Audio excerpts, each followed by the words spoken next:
and I am the Tolkien GM. Only because the Tolkien professor was already taken. As part of our Texmoot 2021, I'm running a little tabletop gaming brought to you by the magic of the internet this evening. And we're going to be playing the One Ring RPG, the first edition. We're going to be playing I'm just going to hold up this book. We're going to be playing in the lovely green verdant fields of Rohan tonight. And so we've got some great characters and some great players, and I'm really excited about this. Just a little plug for the One Ring RPG. It's a wonderful game, and the publishers of this game are not paying me any money to say any of these things, but it's a wonderful game. They should have been doing for years, Richard. I don't know why they haven't hired me. You don't get honestly. I get my check. Dang it! Oh no, but no. The One Ring RPG, previously published by Cubicle 7, is a wonderful adaptation. In my opinion, it's actually like the best adaptation of any of Tolkien's works across all media, and I will fight you, Corey. I know. No. But it's a wonderful adaptation of Tolkien's works in a tabletop role-playing setting. One of the things I love about the One Ring RPG is that it actually takes Tolkien's setting and even his metaphysics into account in the way that its mechanics are designed. I love that. I really love the whole points of shadow thing and everything else. I think it's really cool. It's certainly one of my favorite elements of the One Ring stuff as well. Yeah. Wow. So it's great. And there's actually a second edition. The property switched hands. Is now being published by Free League, who's a really great European publisher. I think they're Swedish, but in any case, it's being published now by Free League. They have a Kickstarter up for a second edition. It's up right now, so you can go and back it.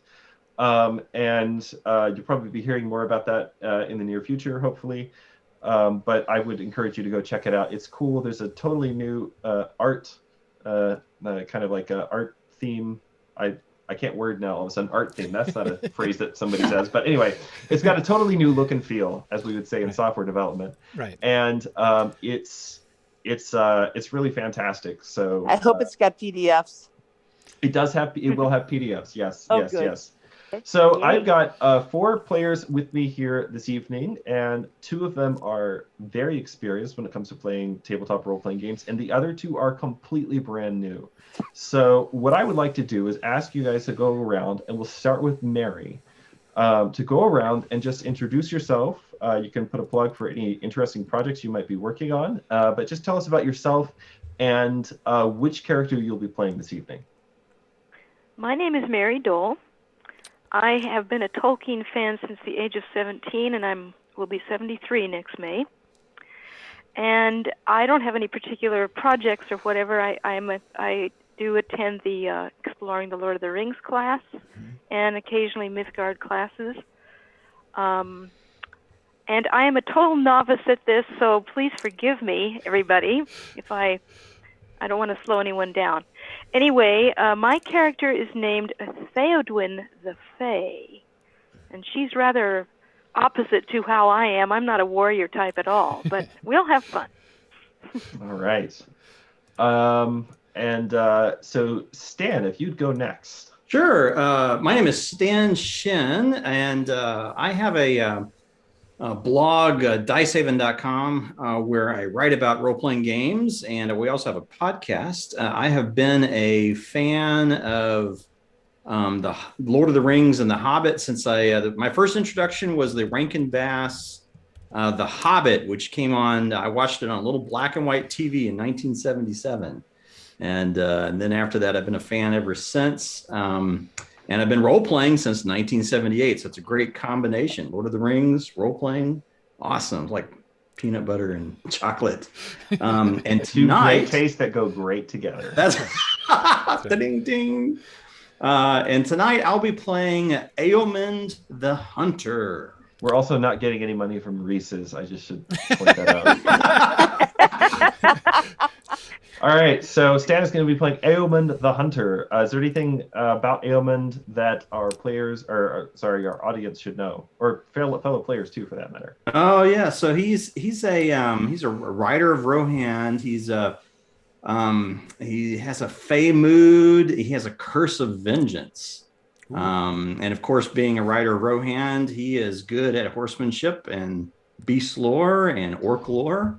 Now, just to point out what the Curse of Vengeance is, that he doesn't actually have one right now. One of the great mechanics in the One Ring RPG is the way that it handles shadow weaknesses. So the idea is everyone has a calling. This is the thing that you're good at. This is the way that you aid the free peoples of Middle-earth. But every calling, every sort of good thing also comes with a shadow weakness. So if you fall to the shadow, one might say the dark side, but then that's mixing our franchises.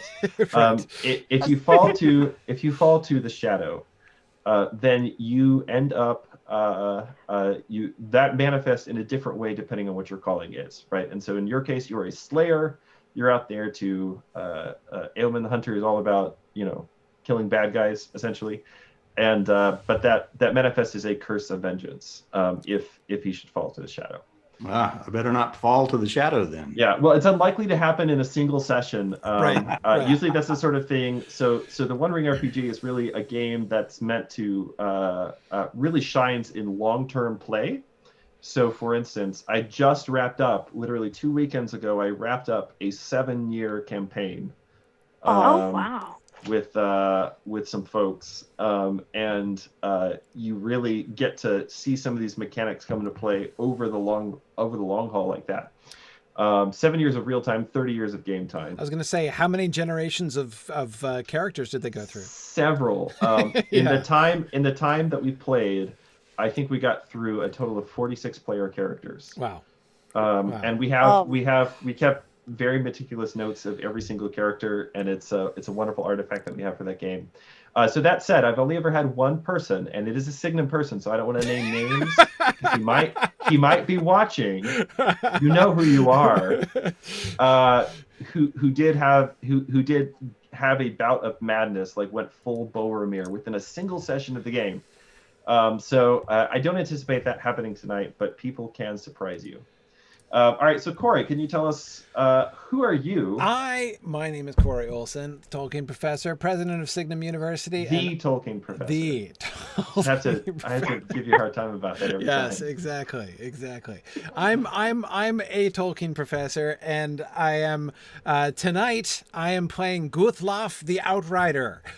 So Guthlof is a warden. He beats the bounds and is kind of a character, a person of mystery, right? He puts his shield between his people and harm, but of course he is so much on the outskirts protecting the people that he is little known to the people, and they often sort of distrust him because he's a loner and lone rider. So Guthlof is a man of a certain mystique, but a bold rider and a strong sword. Very good. All right, and last but certainly not least, Cecilia, can you tell us a little about yourself and the character you'll be playing? Yeah, I started with Tolkien when I was in 3rd grade. I am now 46. The teachers started reading us The Hobbit, and then stopped because we went and saw a play of it. I didn't get a lot of it, but then several years later, I had just sort of finished with C.S. Lewis, and I said, "What about this Tolkien guy?" And so I got hold of the Hobbit and Lord of the Rings books, and I didn't want to let them go. I didn't want to return them to the library. I was totally hooked. Well, anyway, I go by Lise Linde on most places, my screen name. I have been mudding for going on 23 years now on different muds. But tabletop roleplay is a totally new experience. And when I saw the Twitch game last year, I was so excited. I was like, yes, I want to be a part of this. So when I saw that this was going to be a part of this moot, I let's just say I was very happy. I am playing Brunhild the Outcast. She is one who is, well, if I always wanted to play Eowyn somewhere, and so in some ways she's a little like her. She doesn't talk much. She's very mistrustful of strangers. She's and yet she's got a taste for music, and so I figured that character would fit me to a T. Excellent. All right. So thank you for. I always love stories about how people got into Tolkien. So thank you for sharing that with us, and I'm excited for this evening. So yeah, there was a mention, I think, on a comment on the Facebook live stream that there were 2 Rohirrim so far. It's actually all Rohirrim. It's just a rolling party of Rohirrim, which is actually a wonderful thing about the One Ring RPG, is that you can actually sort of play the entire. It's not really a class-based system, so like everybody in the party can play the same culture and still have very radically different characters and play experiences. And so I really love it. So it's basically culture-based instead of class-based. So, all right. So we're going to begin this evening. Our adventure begins in the year 2955 of the Third Age of Middle Earth, according to the reckoning of Minas Tirith, that is. And we begin in the town, in the settlement of Edoras. Edoras is a natural destination for any group of adventurers within the Mark. People looking to make their name, to increase their Ellen, their fame, and to try to make a name for themselves and get the attention of Thengel King. And you have all decided to head to Edoras. And I should ask at this point, and we didn't talk about this beforehand, so you guys can take a minute and discuss if you'd like, whether or not your characters knew each other before this. That is, are you traveling together, or do you sort of meet by chance as you enter the town?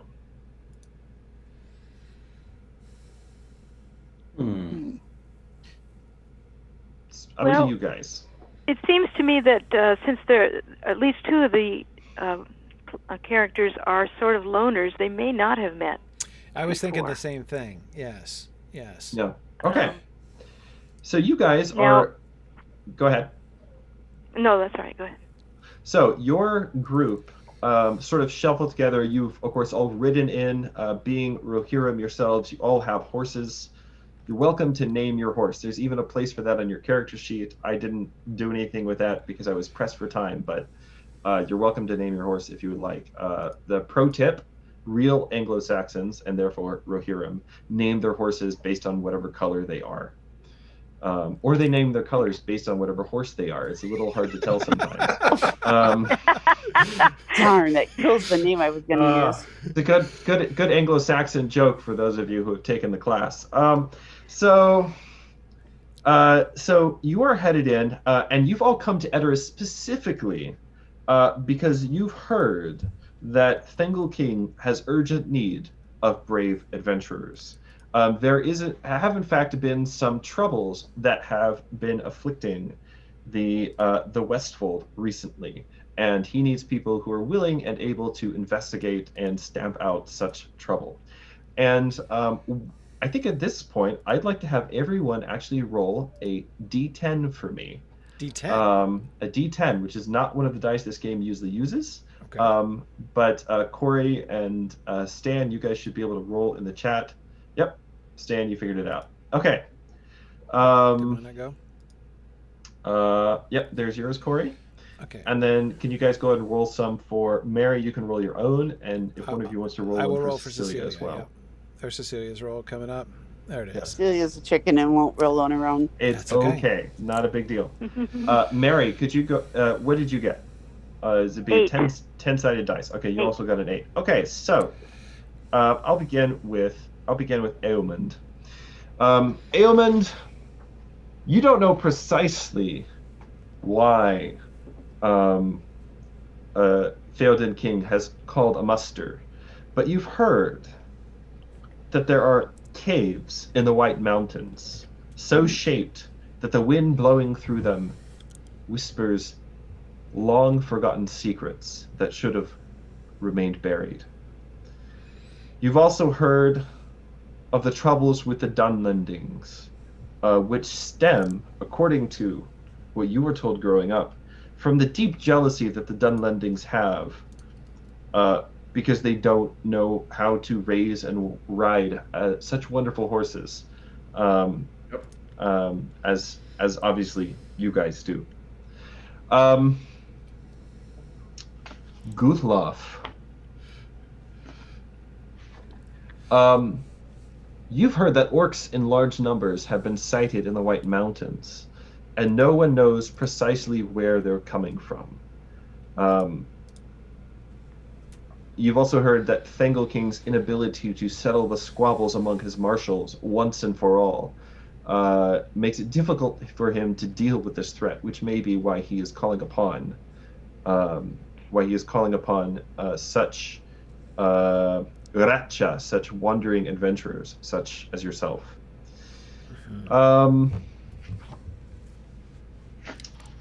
See here. Brunhild. You've heard also the rumor that this has to do with Dunlendings, but your own experience, perhaps as an outcast yourself, is that the Dunlendings, at least some of them, have often proven themselves decent folk, and that some of them can swing their swords in, let's say, the right direction, but that these do tend to be the exception and not the rule. Maybe to bribe them. And that's right, you just keep paying the Dunlending gold, and the Dunlendings just keep coming back. And then Theodwyn. Theodwyn, you've heard that of course you know firsthand that the winter has been long and hard. There are wolves roaming the mark bolder than ever before. There's even been stories that they have been harrying our herds of horses. And so you think that this probably has something to do with why the king has called the muster. As the four of you arrive in the settlement, you find Edoras itself in a state of great excitement. They're armed men and women dashing about the place, as it were, on one errand or another. And you actually see several parties of riders heading out east as you arrive. When you ask people what's going on, they mostly look at you slightly suspiciously and kind of move on with their business. But if you would like to give me, let's say, persuasion or insight rolls, we can see what you might be able to gather from the townsfolk as you enter Edoras. Well, being a hunter, I first like to study my quarry. Not that these are quarry, but I think I'm going to try insight. I'm just going to observe for a bit before I ask any questions. So let me roll a insight. Target number 14, I suppose. And I got a 7. All right, so you failed that roll. However, in the One Ring RPG, there is a mechanic called Hope. So if you scroll down on your character sheet there, Aelmund, you will see that you have 13 Hope to begin with. Hope can basically be spent to boost a roll. So if you didn't get the result that you were hoping for, you can spend some Hope on it to boost the roll and add whatever your basic attribute associated with the skill is. So insight, if you look on your character sheet layout, it's right under the heart skill or the heart attribute. So if you spend a point of hope, you would be able to add your heart to your roll. In this case, you rolled a 7, so adding 5 to that is actually not going to get you to what you're trying to do. But just to say, if you miss a roll, you have some options. Eventually, if you spend too much hope, it can get you in trouble. But again, because this is a one-shot, that's probably not so much in danger of that happening. So you should feel free to kind of just spend it freely. Don't worry about it. It'll be fine. He might find himself swearing. He might find himself swearing an oath of vengeance if he spends too much hope. Is what you're saying? Yeah. But don't worry about it. It'll be fine. That's what I always tell my players. I'm sure it'll go well. Yeah, it'll go fine. Yeah, all right. So would anybody else want to? So Guthlof or Aomund, you kind of like listen in on a couple of conversations, and as you do, the people having those conversations look over their shoulder at you, and you see them kind of mutter a few dark things. Hands don't actually rest on sword hilts, but they definitely move in the general direction of sword hilts. And you're told very, let's say, bluntly by a couple of women to just shove off. So, all right. Guthlof is not good with words. I mean, I can tell a story, but I'm not good at this kind of thing. So can I make an awe roll? I want people to take me seriously, and treat me with respect rather than scorn. So. Sure. And let's see, Guthlof, your traits. So you have horsemanship, storytelling. Yeah. So if you have a trait that you think you might apply, so these are your specialties and distinctive features on your character sheet. If you have a trait that you think you might apply, you can suggest it, and maybe get an automatic success to the roll, depending on what the roll is. But in this case, I would say that's all right. Give me an all roll. Okay. Do I do that through the character sheet best? Do I? Yeah, that'd be just fine. Okay. Let's see.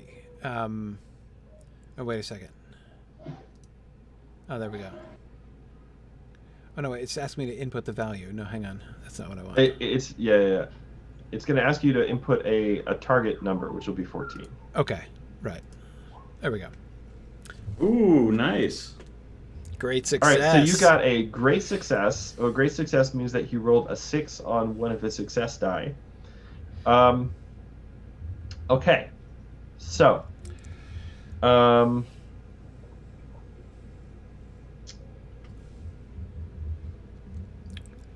right, so you see a stripling young stable boy, which is a burgeoning trade actually in Edoras. Yeah. You see a stripling young stable boy, kind of grumbling underneath his breath. He appears to be covered from his knees down in, let's say, the unhappy results of an unsuccessful mucking out of a stable. Right. And so he's just kind of like mumbling underneath his breath, and you see him as a group of warriors, troops pass. He kind of like turns and watches them go, and that's when you step up to him in all of your outrider grimness. Yeah. What do you say? I'll say, "Boy, what is happening here?" Haven't you heard? No, I am a stranger in town. Tell me, what happens here? Right. Yes. He sort of looks you up and down, looks at your horse. Yes. Well, the reeve, you see, he's calling a muster at his house. There's a terrible monster. It's eating all the horses. I see. Where has this been happening? Where have these monsters been reported? Well, in the Westfold. Some people say it's the Dunlandings. Say the winter's been cold for them, and they've been killing the horses and eating them for food. He kind of glances again over your shoulder at your horse, and like your horse narrows his eyes a little bit, and the kid looks down at the ground again. I mean, I've been sometimes felt like I might look to kick a horse or something, but never eat one. I should say not. When is the reeve's muster? Oh, it's happening right now. Right now. Right now. Right. Yeah, right now. And they're going after the monsters? Well, yes. I think they're sending out parties, but you can't go on your own. You're gonna have at least 3 or 4 lads with you, or I suppose shield maidens. But honestly, I find them a little intimidating. You know. Yeah. Right. You see this scar? Pulled up his shirt. See this scar right here? Yeah. I asked a shield maiden for a drink, just a drink. I might have snipped her hair, but I mean, look at the size of the scar.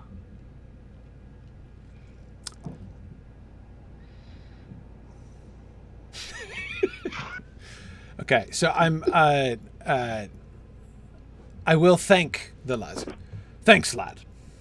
And then I'm gonna. Where is the muster being held? At the Reeves house. I said I'm a stranger here. Where is the Reeves house? Point me towards it. Where is the Reeves house? Well, that's a very different question. Right, it's just up the street right here, and you take the second left, and then going up the hill towards the hall, and you can't miss it. Thank you, lad. You're Okay, so I'm gonna go up towards the muster. So he sort of like holds out his hand, because normally when people say thank you, they tip him, and you just walk off, and he's like,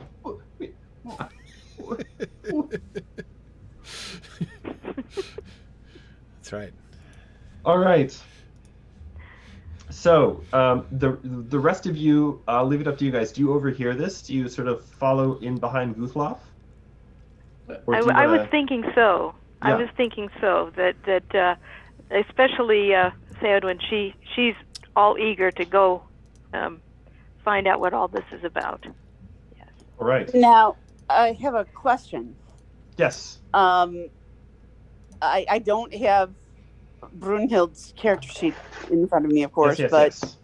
but and I think I should explain for those on Twitch and whatever that Mary and I are totally blind. That's why we've got a little bit of extra help here and there, whatever. But one of her character traits is that she has a little bit of knowledge of folk and lore and Right. such. Is that right? That is correct. All right, so let's see here. This is okay. Let's see. This is Theodwin. No, this is Brunhild. Sorry, No, Brunhild. Sorry, Brunhild. Brunhild. Sorry. Brunhild. Yes. So she has folklore, and the folklore trait is basically, it's basically knowing the manners and customs of various peoples, how best to talk to people, because Brunhild has spent a long life wandering as an outcast. Okay. So I'll actually read the text here for the people watching at home. So it says, for folklore, you possess some knowledge of the many traditional customs, beliefs, and stories of the various communities that compose the Free Peoples. Likely the result of your wanderings, this information may help you when dealing with strangers, letting you come up with some useful facts regarding their folk or a smattering of the appropriate language. So this is usually a trait picked up by wanderers in their time on the road. So yes. Okay, so she doesn't like to talk, but she can talk if she wants to. I mean, she's good at talking if she chooses to. Is that right? Yes, that's right. Yeah, and it's not even so much like she may not be the most eloquent, speaker, but she knows the right thing to say and she knows when to shut up, which is really the whole skill, right? I think I'd like to try. Instead of shutting up, I'd like to try the other one. Okay. Who would you like to try and talk to? Do you just want to like approach the first person you see, or? Pretty much, yes. Okay. Yes. All right. Sounds like we should let you talk when we get to the Reeves house. Oh, no. So on your way up the hill, you see a tall, actually as a whole band of burly-looking warriors who are all headed up the hill. They were behind you, but as they kind of like catch up to you, they sort of shoulder you guys out of the way as they are making their way to the Reeves house as quickly as possible. Excuse me, but you do not just shove a shield maiden out of the way. That's right. The guy that seems to be in charge of the group, he's tall, wearing a long coat of shining, knot-edged mail. His head is sort of fierce thatches of blonde and red hair woven together into these thick braids that have just been slicked down with tallow. And he's got furs over his shoulders, rings on his fingers, and he turns around and he turns to you. Your head comes up to about the middle of his torso. And he looks down at you and he says, "Sorry, I didn't see you down there." What? Okay, I need to ask, what is the rule about using not quite so great language? I mean, obviously, we don't want to. It's Corey's stream, so I'm gonna make a call on that. It's perfectly fine to curse in Anglo-Saxon. There you go. Yeah. I don't know. And you know that I don't know. we don't want to get the explicit tag here, you know. Yeah. Okay. All right. So yeah, you have to be creative and use Shakespearean English. Yeah. What the blazes is going on around here? He looks at you and he says, "Oh, haven't you heard? Dunlendings have been cutting up and eating the horses. Me and my lads here, why, we're gonna go and teach those runts a thing or two. Put a few heads on a few pikes, if you will. And in the process, we're gonna make sure every hull in the mark is singing our praises before a fortnight's over." And just how does one get involved in this?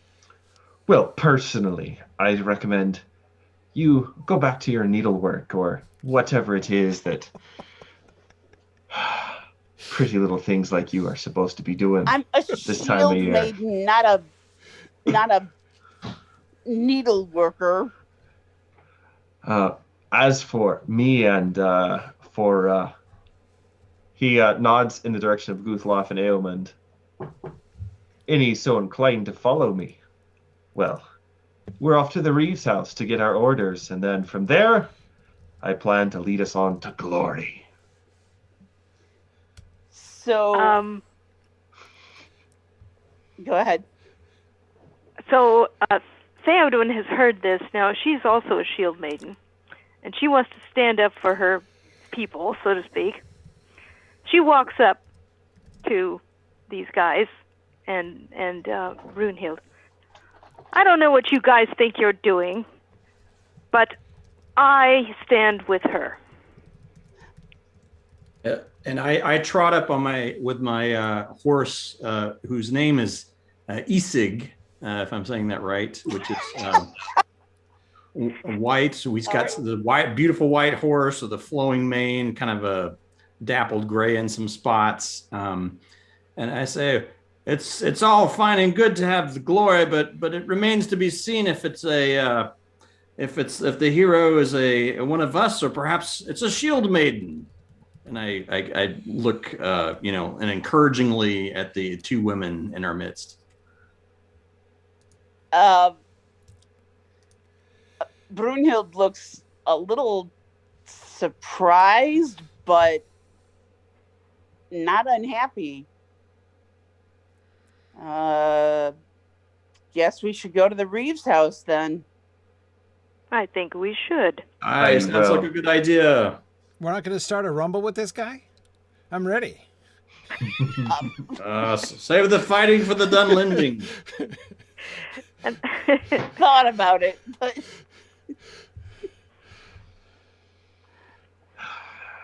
Suit yourselves, but watch your back. It can get pretty cold and lonely out there on the moors. And he just turns and, like, you know, sort of like posse out. Like, all of his guys just kind of falling behind him in two ranks, shoving you to the side. There's like half a dozen of them, and make their way up the hill. I look at Theodwin. It's like, I think he's going to be lonely whether he's on the moors or in the town. I agree. Are we going to let him intimidate us? shield maidens aren't intimidated. Exactly. I was ready. I was ready to stand up for the shield maidens. We may still get our chance. We'll see what we can do. Not that you need someone to stand up for you, but I was ready to back you. She glares at him.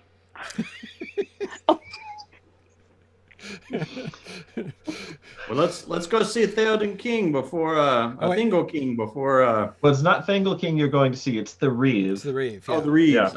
Yeah. You guys don't rate Thingle King. No. At this point. So just so you guys know, in the One Ring RPG, there is a standing system. So a standing system is basically how well known you are among your people and how seriously people have to take you when you talk. A starting character has a standing of 0. Let's say a king or a queen might have a standing of 6. Rangers in Bree have a standing of 1. So you guys are slightly shiftier than Strider, Right. At the Prancing Pony. So just like, so you guys definitely, you're not getting an audience with the king. But if you did well here, that's the sort of thing that would actually help you increase your standing, and who knows what would happen then. So arriving when you come up to the Reeves house, as the poor stable boy said, it's impossible to miss because there's a pretty good crowd here of warriors, a fairly motley crew, let's say. There's the big guy who you can all give me a lore test to see if you recognize him or have heard anything about him. Okay, let's see. Let's see, do I have... Oh, yeah. Oh, that's real plausible. Let's see, I'll give it a shot. I'm not big on lore, my own self. Natural 12 in the system, which should be a Gandalf. Did I Gandalf that thing? Automatic success. You did not. I'm just telling you, even if you don't have anything, you still have a 1 in 12 chance of succeeding. So. Right. Okay, let's see. I'll Brunhild, I'll roll for you too. Thank you. Let's see. She's got not much more lore than I do, but we'll give it a shot. Nope. That's a 4. That is not gonna. We neither one of us know anything, Brunhild. Never heard of the guy. And Theodwin, you and I both have a lore of 0, I guess you would call it. No extra d6s. So you can both just roll a d12 for me. Yeah. But none of us have any lore at all. Oh, no. Yeah, we're lore. You guys didn't use the bard character I made you. This is not on me. I see. Right. Fair enough. Okay, but Eoman got a Gandalf. Eoman Gandalf said, all right. Wow. So Eoman, you've heard of this guy. You've heard his name is Ulfer, that he was actually a sort of a wandering minstrel, before he apparently there was an incident in a mead hall in the Eastfold that involved somebody supposedly stealing his song, and in the resulting brawl, the individual in question was killed. Ulfer swore it was an accident, but as a result, he has been roaming the mark as a sellsword and as something of an outlaw. So for him, this is a chance to kind of get back in the good graces of people in power. But you definitely heard of him. You've heard that he is quite dangerous when he's angry. Uh-oh. I mean, he doesn't look like he's like non-dangerous at other times either. But, like, he's like, no. So when you come to the Reeves house, you see Ulfer there with a pretty good-sized group of his followers. They're all tough-looking individuals, like definitely outlaws, brigands, the kind of people that he has gathered around him. You also see a number of very sort of raggedy-looking riders from Harrowdale, and they appear to be led by a dark-haired shield maiden. And they're waiting, and your group is kind of the third group at this point. You've quickly bonded over the strongest of all ties, mutual hatred of a really terrible person. And so your group is sort of the third group that rolls up here to the Reeves house as you see the Reeve stepping out of the front doors of his longhouse and onto this very large porch where he's standing. One question. Yes. Does whoever it is who knows about Ulfer tell the rest of the four what he knows? Oh yeah, I would have. That's up to Aomen. Yeah. Yeah, I would have. Whenever there is a moment, because I was anxious to get to the where the Reeves were, so that we didn't lose our spot. But as soon as there is a moment, then yeah, I'll whisper to my three newfound companions with mutual hatred of Ulfer. Okay. All right. So the Reeve steps out and addresses the small crowd gathered there in front of his house.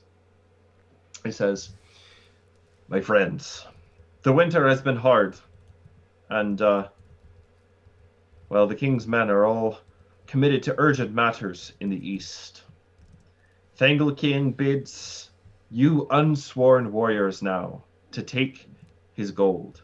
And he points to a large pile of what appeared to be shoulder bones held together by a series of small chains next to his feet.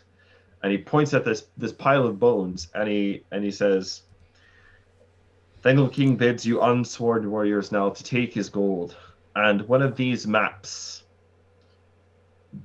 They will lead the willing to the vales of the Westfold, from where come these ill tidings of horses and kinsmen slain. I do not doubt that those whose valor does not fail them will find the culprits of this horse murder and set things to rights in the name of Thangel King." At this point, you see Ulfer spit, like it's like a really good one, just like huge, just big old loogie on the ground, and he says, "Dunlendings, horse eaters, kinslayers, all of them. Too long has the king allowed them to breed in the western marches. Well do I understand this quest, and long have I wished for it. It is certain to me that the culprits are these dark-haired and dirty dogs of Dunland. My men and I will ride to bring steel to the savages. This will be a good day." Brunhild mutters, "Shows you know everything, doesn't it?" And the Reeve hands out, at this point, a number of small gold coins. Each of them is struck with the symbol of a leaping horse. And of course, being members of the Society of the Rittermark, you were all quite familiar with the basic idea that to accept the gold of a lord as a gift is to pledge yourself to his service. Do you accept the gift? It's gold. I will accept it, and the allegiance it brings. Fair enough. Yeah. Yes. All right. Yes. as your party steps forward, and accepts the gold coins, you see the three groups all beginning to make their plans and discuss among themselves. There's Ulfer, there's your group, and then, as I said, this third very motley-looking crew of dark-haired riders from Harrowdale. They seem to be eyeing Ulfer and his companions quite warily. Though it may just be because Ulfer is just being an absolute jerk to the people around him. At this point, the Reeve brings out a number of picks up these bunches of carved bones. And what you see is basically a series of shoulder bones of some large animal, probably not a horse, all things considered, but most likely a pig. These shoulder bones linked together very cunningly by a set of bronze rings. And who's going to be the pathfinder for your group? This would be the person who is the guide. I think you guys are currently on the map output. So right now I have that as Guthlof based on Guthlof's travel skill. But if somebody wants to suggest something else, basically whoever's guide should have the highest travel, and I think everyone's got a travel of 2 or less. So I tried to go ahead and assign. Okay, wait, I'm gonna take him off here because he's not here. But I tried to sort of assign everybody the best position based on their skills. So we have those of you who can't see the mat. We have Guthlof the Outrider as the guide. So during a journey, guides roll travel. We have Eoman the Hunter as the huntsman. During a journey, the hunter rolls hunting, as you might expect. We have Theodwyn the Fae as the scout. During a journey, scouts are going to roll explore. And then we have Brunhild the Outcast as the lookout. During a journey, lookouts are going to roll awareness. So, Okay. that said, so would you? So in this case, I guess probably Guthlof and Theodwyn. The Reeve shows the two of you this set of shoulder bones, and what you see is that there appear to be a number of little holes drilled into the bone and kind of a zigzag shape. And he shows you how if you raise them up and align the holes, or rather align the edges, the edges carved into the bone pieces with various mountain ranges, and then sort of look through these drilled holes, you can get a bearing for the direction that you need to head in. Right. So at this point, he looks at all of you and he says, "I assume you have mounts for the journey." Of course. Aye. We do. Yep. Very good. I'm, let's say, reluctant to lend horses to people I don't know, even after they've accepted my gold. Well, make your preparations and leave as soon as you like. The sooner you leave, the sooner you can return and receive the king's bounty for your hardy service. Haste is best. So my question would be for you guys, do you want to leave immediately? Do you want to spend a night in Edoras? Do you want to do a little poking around town first? What would you like to do? What is Ulfer and the Riders of Harrowdale doing? Yes. Can we see what they're doing? Good question. You hear Ulfer saying, well, I say, before any of us leave, we should head over to the listing stallion. And I'll buy everyone a tankard of the best ale on me before we leave. Maybe 2 tankards if I'm feeling particularly generous. And he kind of eyes the shield maidens a little bit. Just have to see what sort of mood I'm in.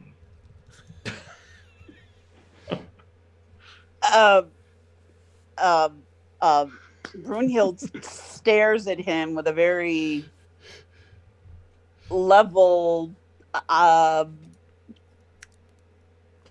don't try anything look. He sort of shrugs a little bit, looks over at Theodwyn, kind of waggles his eyebrows a little bit. Who doesn't stare at him, but she kind of like, no. He shrugs a little bit and he says, "You're lost." All right, I'm buying. Who's coming with me? So, what are the men from Harrowdale doing? Are they going too? Good question. They do not seem to be going. They are all talking quietly amongst themselves. They basically, you've all been given maps to different regions, right? So theoretically, you're not going in the same direction. Oh, okay. Sorry, I should have said that earlier. So they're sort of looking at their map, talking amongst themselves kind of quietly, and then you see them start to pack their gear. They don't say anything to you guys. Well, I would say there's not much to be learned in a place like this. I think it is in the hills with the animals and the spoor of game that we will find our answers. Nice use of the word spoor. It's good. It's good. Indeed, I too am more comfortable out riding after our foes. I am always uneasy in large gatherings of people like this. If there are enemies to be hunted for the protection of the people and their horses, I say the sooner the better. I'm with you on that. Only enemies I can see in this town are going to Listing Stallion, but I got better things to spend my energy on. All right, so you guys heading out immediately? Do you want to we basically assume this system sort of assumes you've got a standard of living that makes it possible for you to just get whatever supplies you would need for a journey like this. But if there's anything special you want to do, or any kind of information you want to gather before you go, I'm open to whatever you might have. So there's nothing in particular that we're needing as far as our horses or our gear are concerned? No. So in this game, in the One Ring RPG, you have a standard of living. Yeah, as Rohirrim, your standard of living is martial. So that means that most of the time, when it comes to like martial gear, you can kind of, you have sufficient means to achieve that. Okay. And do we, or specifically Eoman, would the Dunlendings speak a tongue that he would understand? Well, they speak Dunlending, and probably not, unless he has something. Brunhild might be able to understand some because she has folklore, which basically allows her to, like, she wouldn't be able to carry on like a really robust conversation, but she would at least sort of know maybe how to talk to a Dunlending, and the things to not say, that kind of thing. Got it. Yeah. All right. I think I have what I need for the journey. What time of day is it? It's about the middle of the afternoon. Middle afternoon. And what time of year is it? Is it cold or is it? It is cold. It's early spring, but there's still snow, and especially in the direction you're heading, which is towards the foothills of the White Mountains. There is still snow on the ground. Right. Well, what say you? One more night in the warmth of a camp, or should we away into the hinterland where there's snows beckon? Into the snow, I say we leave this place. Absolutely. Say, let's get out of here. That's right. Onward into All right. peril to protect the people. So the four of you pack up your horses, and it's getting on towards late afternoon when you ride out of Edoras, heading across the plains towards the Westfold. So the journey from Edoras to the Westfold Vale will allow your company to follow the Great West Road for most of the time, which speeds your journey. It's no longer as well repaired as it was in ancient times, but this ancient road made by the men of the West is still sound, and it helps your progress greatly. Unfortunately, there's almost no cover from the elements out here on the road, and eventually it becomes necessary to move towards the more forested foothills as a late winter, early spring storm gets up. This will be difficult for many people in many parts of the country to imagine, but it is cold. The wind is blowing steadily, and it becomes more and more difficult to keep to the road. Now, the Westfold is studded with many settlements, many farming settlements all across the plains, stretching all the way to the Weston Met. There are also individual steadings, like the small householders, who line the foothills with, of course, the great fortress of the Hornburg, Helm's Deep itself, resting along the western reaches of the northernmost spur of the White Mountains. The plains, as you ride along, are mostly covered in snow, though there are several areas, especially before you get to the foothills of the White Mountains, there are many areas where you see sort of discoloration of winter grass, and also as spring begins to wax, some bright spots of green jutting up out of the snow in certain places. But for the most part, it is still cold and difficult going. So it's about 50 miles from Edoras to the first of the steadings that you've been assigned to check on, towards the foothills of the White Mountains. Riding on horseback, it will take you about 2 days to traverse that distance. So I'm going to need a single fatigue test from all of you. So the way this works, the One Ring RPG has 3 major subsystems. There's a social subsystem called Encounters, which might be a little confusing if you come from some other setting where Encounters means fighting. Means combat. Yeah, it means combat. But in the One Ring RPG, they're called Encounters, which are basically social encounters. I usually just call them social encounters just to keep it clear. And so it's got a very robust social encounter system.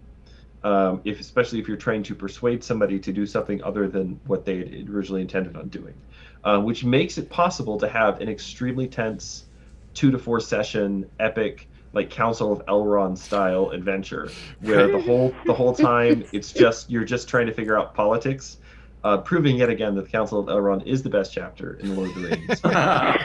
But also, I remember.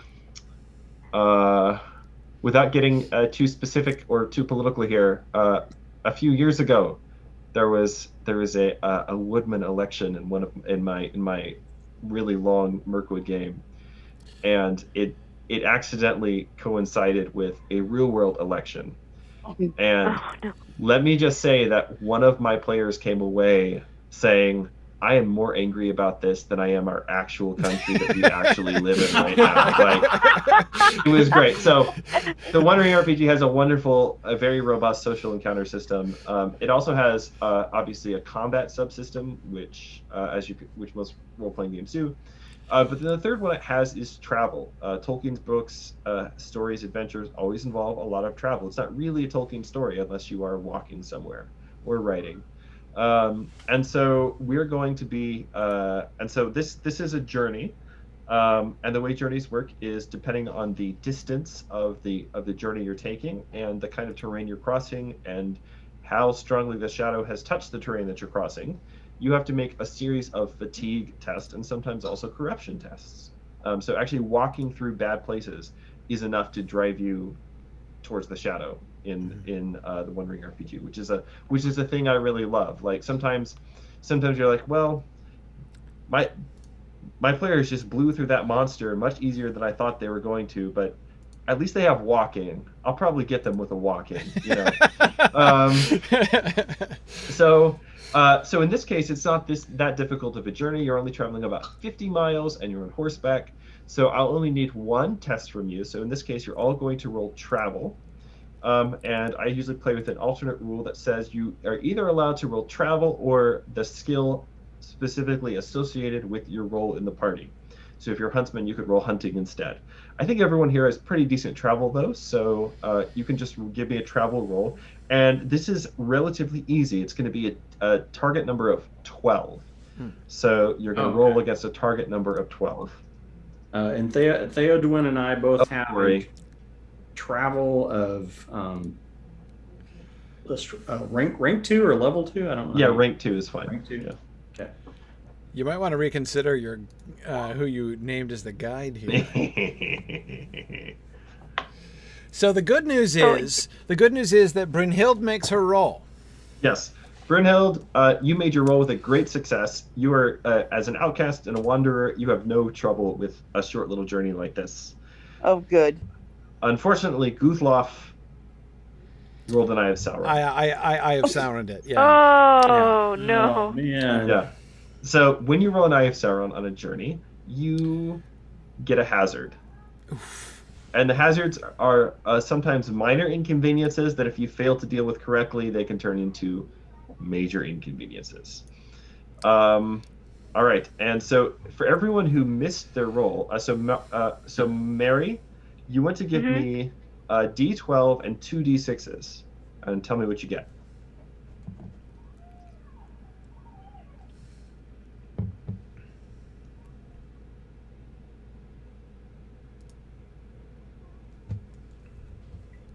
Oh, no, I got 11.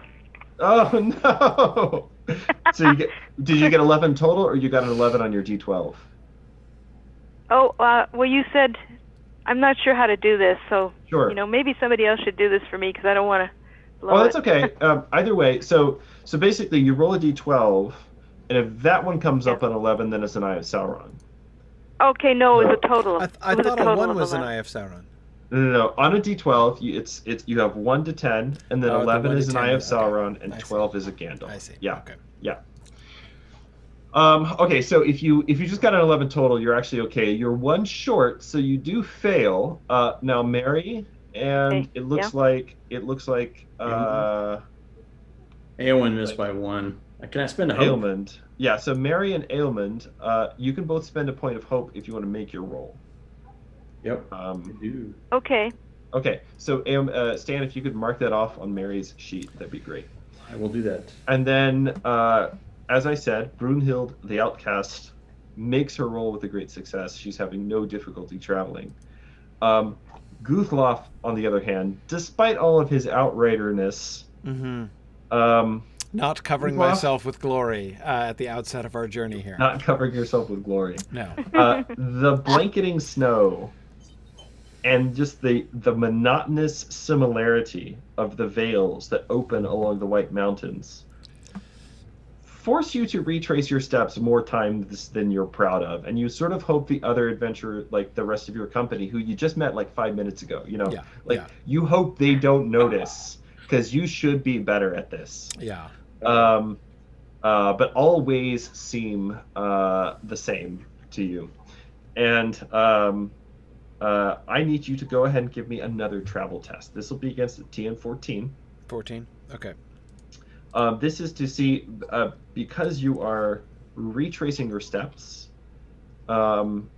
you're wearing out, and you're wearing your horse out, and you're losing precious time. So give me another travel roll to see if you can get yourself back on track. Okay. So the second one, Guthlof rolled an extraordinary success.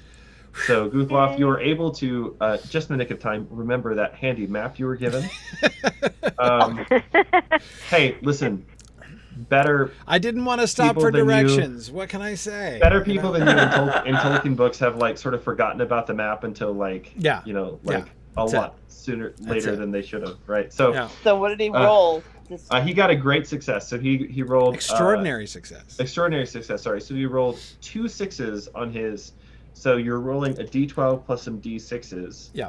So the d6s, if they come up on a 6, then that increases the level of your success. So basically, where if you just hit your target number, that's an ordinary success. If you hit your target number and you roll and one of the dice comes up a 6, that's a great success. If a second one or more come up 6s, then that's an extraordinary success. So in the case of like doing damage, a great success deals more damage than an ordinary success, things like that, right? So it just increases the increment, increases the level of the success. Okay, so you remember your map, and pulling it out, you're able to get the group back on track, and fortunately, right out of the path of an oncoming blizzard, which would really have messed you guys up had you failed that roll. Yeah. But you're able to kind of hug the wooded foothills of the White Mountains and get out of the worst of the wind. And it is early one crisp and clear morning when your company arrives at the first steading that was marked out on your map. There's, of course, no name for this setting. It's just a small single family's householder. You see it set up on a hill. It's partly surrounded by windblown trees, but there aren't a whole lot of trees here. Snow lies heavy on the ground. And as you ride up towards the steading, everything is eerily quiet. It has that deep hush that you would associate with, just that hush when like a fresh snow is fallen, right? But there are no sounds of children or humans or livestock or the clucking of chickens. I don't like this. Yeah. Something is not right. Do we see everything is like coming out of like a fireplace or a forest or anything like that? You do not. That does not right. So everything is eerily quiet. The chill bites hard. The wind starts up a low moaning as you draw closer, and there is definitely something amiss. With my keen eyesight, can I see anything? I mean, I other than the quietness and lack of disturbance, do I see any sign of? So I'm looking in particular at the homes. Are there doors left open or any sign of damage to any of the structures? So, and I think Guthlof is not just engaging in wishful thinking here. I believe your character actually has the keen eye. I do. Keen-eyed, trait. Yeah. Yeah, exactly. Yeah. Okay. With the keen-eyed trait, I would say you notice 2 things to begin with. One is that there is a low wall of stones, like boundary stones. So the longhouse itself is set up with its back end almost up against a stream that's flowing down from the mountains. And then there's a boundary stone that's built in a sort of a U shape, or a boundary wall. It's built in a sort of U shape from the banks of the stream to enclose the area around the longhouse. What you notice is that there is a pretty good sized gap in the boundary stones where they have been just tossed aside by something. The other thing that you see is that it appears as though something has completely smashed in one end of the longhouse. So the north end of the longhouse, end of the longhouse closest to the stream, is just totally wrecked in. But in a weird way, like it didn't just collapse. Right. Does it actually have like the silhouette of a person who ran through it? It does not. No. It does not have a wily coyote. Good. Just checking, because that would be a particularly weird way. That would be a useful clue. I think I would because that. Then I could tell whether or not the crashing came from the inside or the outside, because presumably it would have been from the inside had there been a silhouette. So yeah. And there's snow on the ground, right? So the snow has fallen since whatever would have left footprints would have been here, right? As far as we don't see any tracks in the snow. Good question. what I would say is to give me a thorough search of the area. You can all give me a roll of hunting or search. Search would be like Okay. look for clues in general. Hunting would be like to look for tracks and things like that. There has been, it is snowing right now, so any tracks are likely to be covered over. And Theodwin, your hunting has a rank of 1. Your search has a rank of 0. Brunhild, you're exactly the same. What does that mean? So basically, you're not very good at hunting, but you're better at it than searching. Okay. Okay. I think I'd like to hunt then, please. So Mary, you can give me a D12 and a D6. Okay.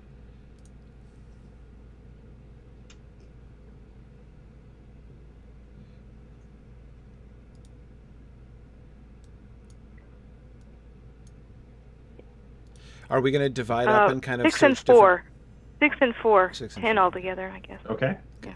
Are we going to divide up and search different parts of the town, or?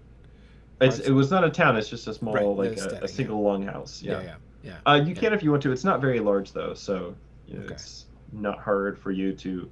Basically, this roll will basically be you guys taking a couple hours to go over the ground. Right. See what you can see. Okay. All right. So Mari, you said you got. Or sorry, I keep saying Mari. Mary, you got a 6 and a 4. Is that Yep. right? Yes, that's right. Okay. So that's not going to be enough to make it. However, if you want to spend a point of hope, let's see here. That would be Mary. Mary, are you playing? Wait, hold on. I wrote this down. Why am I asking Theodore? You're playing. Okay, so point of hope won't quite get you there either. So. Okay. Okay. This is not great, you guys. No, I didn't even find the snow. I think. Yeah. I'm still. Yeah. No, I have Sauroned the search for any clues. So.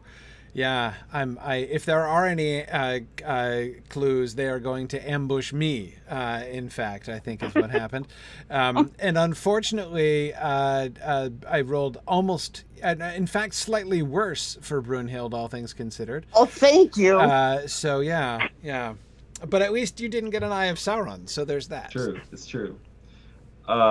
Now, there's a fun mechanic in the One Ring, which we're not using tonight because it's a one-off session, but there's a fun mechanic called the Hunt.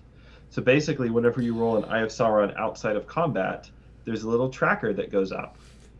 And the tracker has a certain threshold depending on how evil the land you're currently in is. So like if you're in Mirkwood, the threshold is a lot lower, right? And basically, when the Hunt threshold gets hit, basically when you roll enough Eyes of Sauron, then the ill will of the land or the servants of the enemy manifest in some way. So it's like when the Watcher in the water, jumps out at Frodo. Oh. So it's just like, or like when they're trying to cross the Misty Mountains and Caradhras won't let them over, right? It's that kind of a thing just happens. And it's just fun because it's just like one more fun way to, like, you don't have to plan anything. Like the players doing stuff will eventually just throw a monkey wrench in their own plan. Right. I really love this system. I don't know, and I love my players. I'm probably communicating the former, not the latter. But anyway, okay. So, we haven't found any. None of you made the requisite target number here to find clues. Although. Corey, what are your character's wits? My wits, I've got 4 wits, and I forget what the favored hunting. Oh, okay. You're in luck here. Hunting is favored. Favored means you add. So the underline there means that you add your favored wit score when you spend a point of hope, not your normal wit score. So in this case, spending a point of hope will add 7 to your roll, which will get you to a great success. There we go. So, okay. Wow. So this is a good expenditure of hope. So just mark off a point of hope on your sheet there. Okay. Let's see. Wait. Yep. Where do I do that? Scroll down to there's a line called character states. Yeah. Yeah, and just subtract 1 hope. Down to 11 out of 12. Great. Yep. All right. Very good. It's okay. The worst thing that'll happen is I'll succumb to the lure of power if my hope gets too low. It'll be fine. So, it'll be fine. It'll be fine. What's the worst thing that could happen? In charge of a university, so like I don't know how more powerful you could get. It's So you so at first, Guthlof, you're like, okay, there's some snow. And a hole in the building. It's a hole in the building. And then you sort of like, you look a little bit closer at that hole in the building. So just to kind of describe it here, most steadings in Rohan, and in any place populated by the Northmen in general, are centered around a central longhouse. These are rectangular wooden buildings. They have thatched roofs, and they both provide a home for the homesteaders as well as also their horses. Right? There's not a separate stables building. Right? There's just a loft, like a hayloft at one end, under which the horses sleep. Mm-hmm. And normally there's a central hearth that provides warmth and a place to cook, as well as, again, warmth for both humans and animals. And then a small hole in the center of the thatched roof that smoke would escape up through. With this particular longhouse, as I was mentioning, has suffered really significant damage.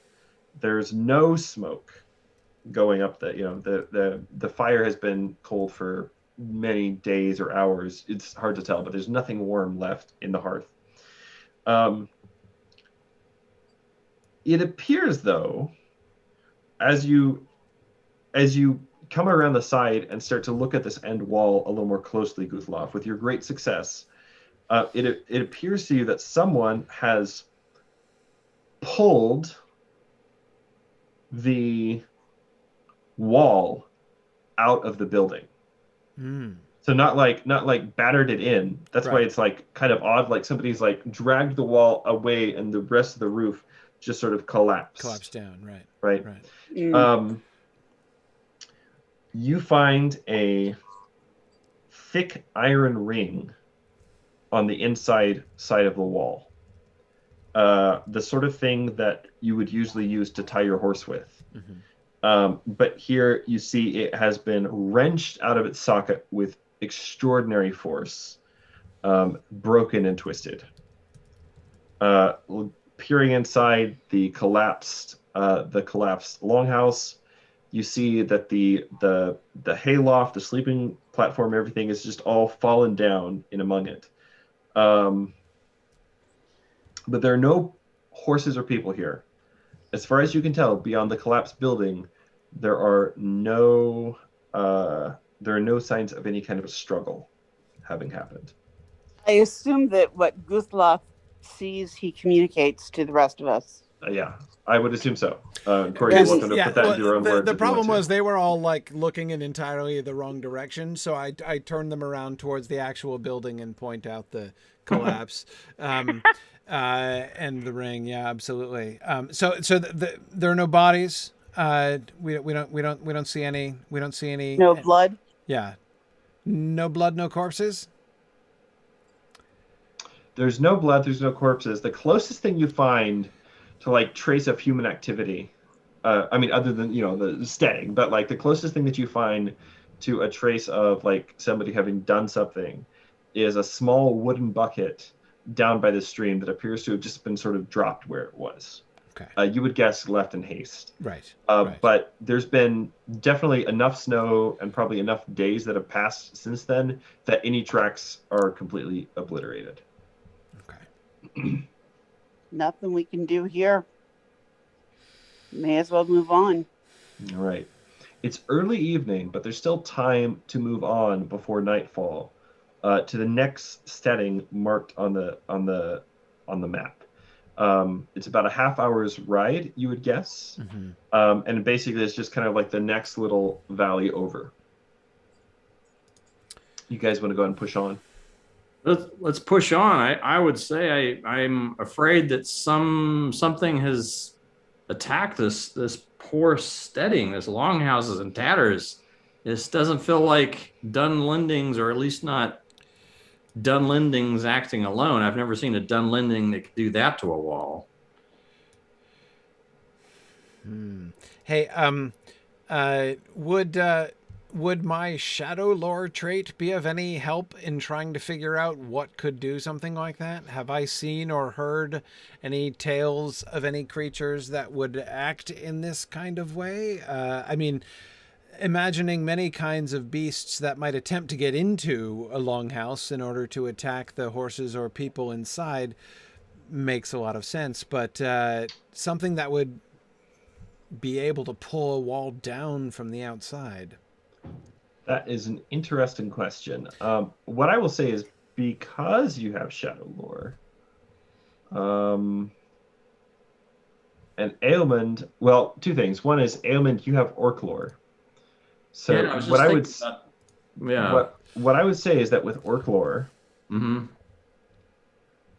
you're fairly certain no orc you've ever encountered would have the strength to do something like this. Okay.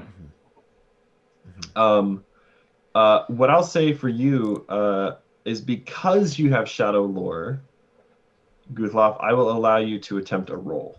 Okay. So, I say, give me a lore test, and I know it's not a great one for you. It's okay. It's not a great one for you, but yeah. So just do a lore test. By the way, are the underlined skills the favored ones? That's correct. Okay, right, got it. Okay, all right. So I'm doing a lore. Oh, look at there. Oh, that's not great.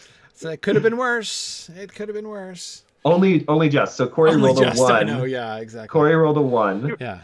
So just nothing. You have no idea. No You've idea. never seen devastation like this. Yeah. Yeah. All right. This will make an interesting tale. Theodwin looks at Brunhild and says, "Have you ever seen anything like this?" She shakes her head. Neither have I. All right. All right. Okay, so yeah, let's head to the next. If we can get there before dark, let's go to the next one. All right. So the four of you push forward, spurring your horses on over the next low spur of the mountain into the adjacent valley. And here, the sight that greets you is far more grisly. The first body that you come across is that of a woman who appears to have had most of her skull caved in. Drawing closer, you see a second body, a small boy of perhaps 14 winters, clutching the broken haft of a spear in his cold hands. Are they on top of or under the snow? They're on top of it. There's just a very light dusting over their bodies here. Your guess is this didn't happen all that long ago. Right. And neither of them are particularly well dressed. Mm-hmm. The boy's just wearing a night shift. He appears to have been surprised. Your guess based on that is this probably happened the previous night. Right. Brunhild mutters some language I can't repeat. That's right. Because it's a family stream. It's a family stream. That's right. That's right. And at this point, you hear a low moan coming from the other side of the woodpile. Someone's still alive. Does it sound like that sort of moan? Does it sound like a human moan? Yes, it does. Yeah, first glance, yeah. Okay. Or first here, I don't know. Yes. Yeah. Okay. I'm going to ride up and see where the moan's at. All right. So, Aelmund, you ride your horse over to the other side of the woodpile, and you see a man of the mark resting against a broken roof beam. The wall has been pulled off of the side of this longhouse as well, it seems. Brunhild has quickly followed. Yeah. Okay. Yeah. He's also wearing like a night shirt. His chest is covered in black blood that has just dried and hardened many hours ago. His hands and his fingers and his toes, which are bare, are all like slightly bluish black with frostbite. And there's a broken sword lying beside him on the snow. Black blood on its snapped blade. Oh, I leap off my horse and go to him to try to tend to him. Brother, are you... oh, dear. Here, let me help you, brother. As you lean over him, he clutches with his frostbitten fingers at your cloak. It came from the Green Gallard. The cursed gully. Silvermane and Hardhoof. Oh, poor Hardhoof. He fought so hard, but who can stand against such a beast? What was it? What was it? What kind of beast? 6 steadings. Horses devoured. I've failed them. I have failed my kin. I could not protect horse or hearth. Does Brunhild's music, can she sing like healing prayers or whatever? Yeah. So the way that singing for healing works is that singing doesn't actually heal wounds unless you have. There actually is an ability in this game called a staunching song that some people have, but not you guys. Which right. But typically speaking, singing in combat actually recovers endurance. So endurance is not quite the same as health. It's not the same thing as hit points. Right. It's actually more like what hit points are supposed to be, which is like a measure of your will to keep going, your general like physical ability to fight, etc. So in this game, you actually have endurance, which is separate from wounds. So you can be at full endurance or close to and take a wound. And if you take 2 wounds, you're dying, even if your endurance isn't really that far down. So that said, this guy, we could say game mechanics wise, he's suffering from serious wounds, like major internal hemorrhaging, frostbite, a bunch of other stuff.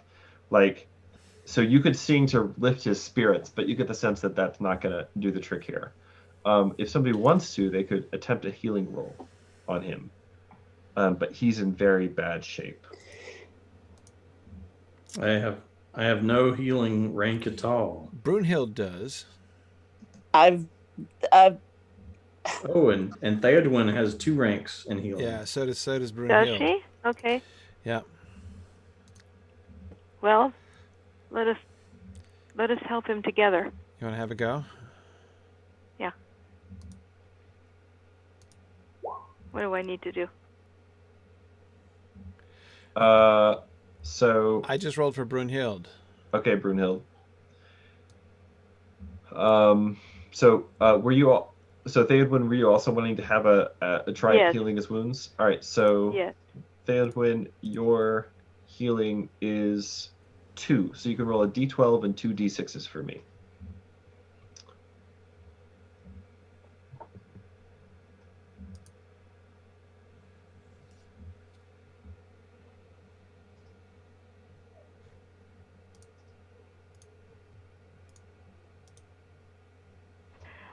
Eight and 2. Okay. What did you get? So a d12 and 2 6-sided dice. These So sixes. yeah. So you got an 8 and a 2. Uh-huh. What was the third dice? Oh, they were both 1s. Oh, I gotcha. Okay. 8 and Snake 2 eyes. 1s. All right. So that's Yeah. not going to do it. Fortunately, Okay. Brunhild managed to roll a Gandalf. She So Gandalfed it. Yeah. Oh my she god. Gandalfed it. She Yay! Gandalfed it. Nice. So, Brunhild, you lean over this man and begin to look at his wounds. And here's the thing: a healing roll is not it's not like a magical potion. You're looking at this guy's injuries. He's got frostbite on his fingers and his toes. Mm-hmm.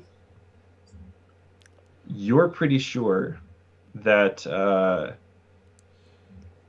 bringing all of your considerable healing skills to bear on him,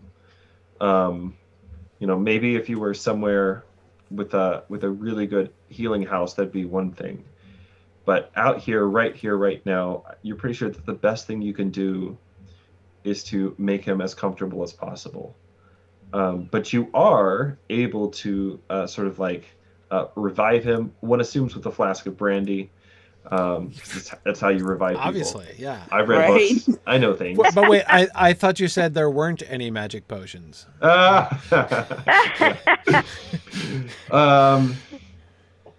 you, that's that for people who don't listen to Mythgard Academy. Was it Dracula? Is that when the brandy joke started? Yeah, Dracula's where the brandy joke started. Everyone always fetches the brandy first thing. Yes, it's like, oh, you had a shock. You need suppressants.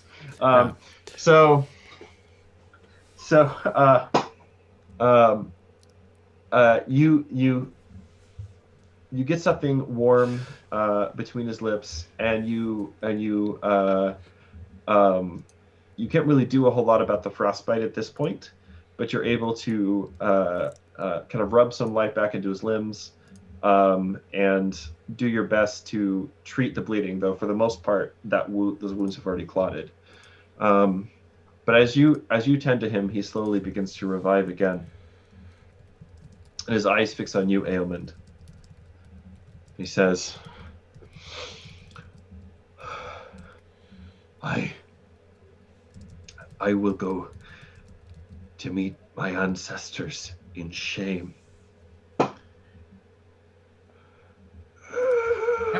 It is not shame to protect your steady. But I failed. I could not protect my wife or my boy. Who were they? Who came? Not they. It. A great wild beast from the mountain. An evil thing with a skin as hard as iron beneath its coat. Find it in the Grimulad. Once it has returned, and kill it.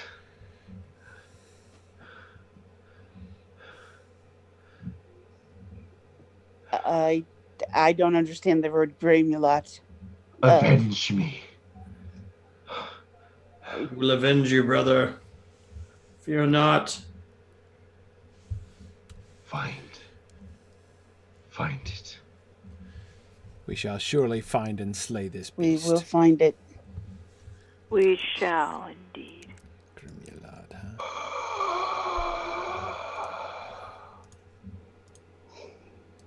And with that, he exhales his last.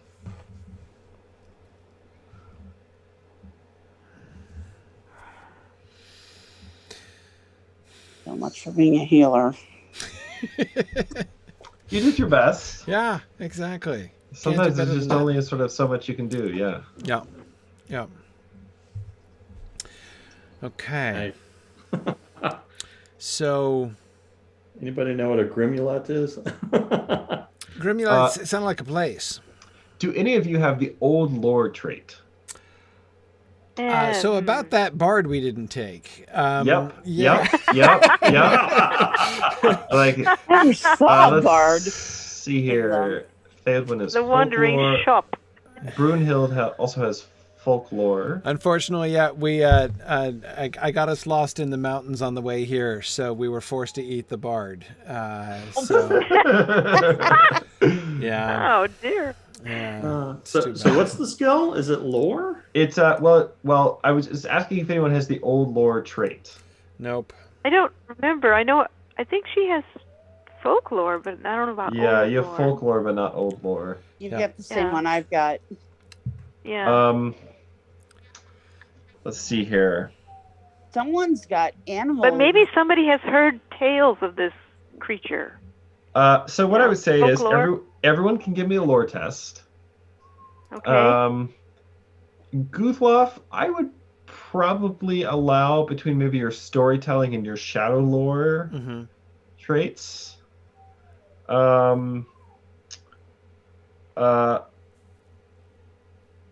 What I'll say you know is this, and then if anybody else wants to like push on this a little bit, you can give me a lore test.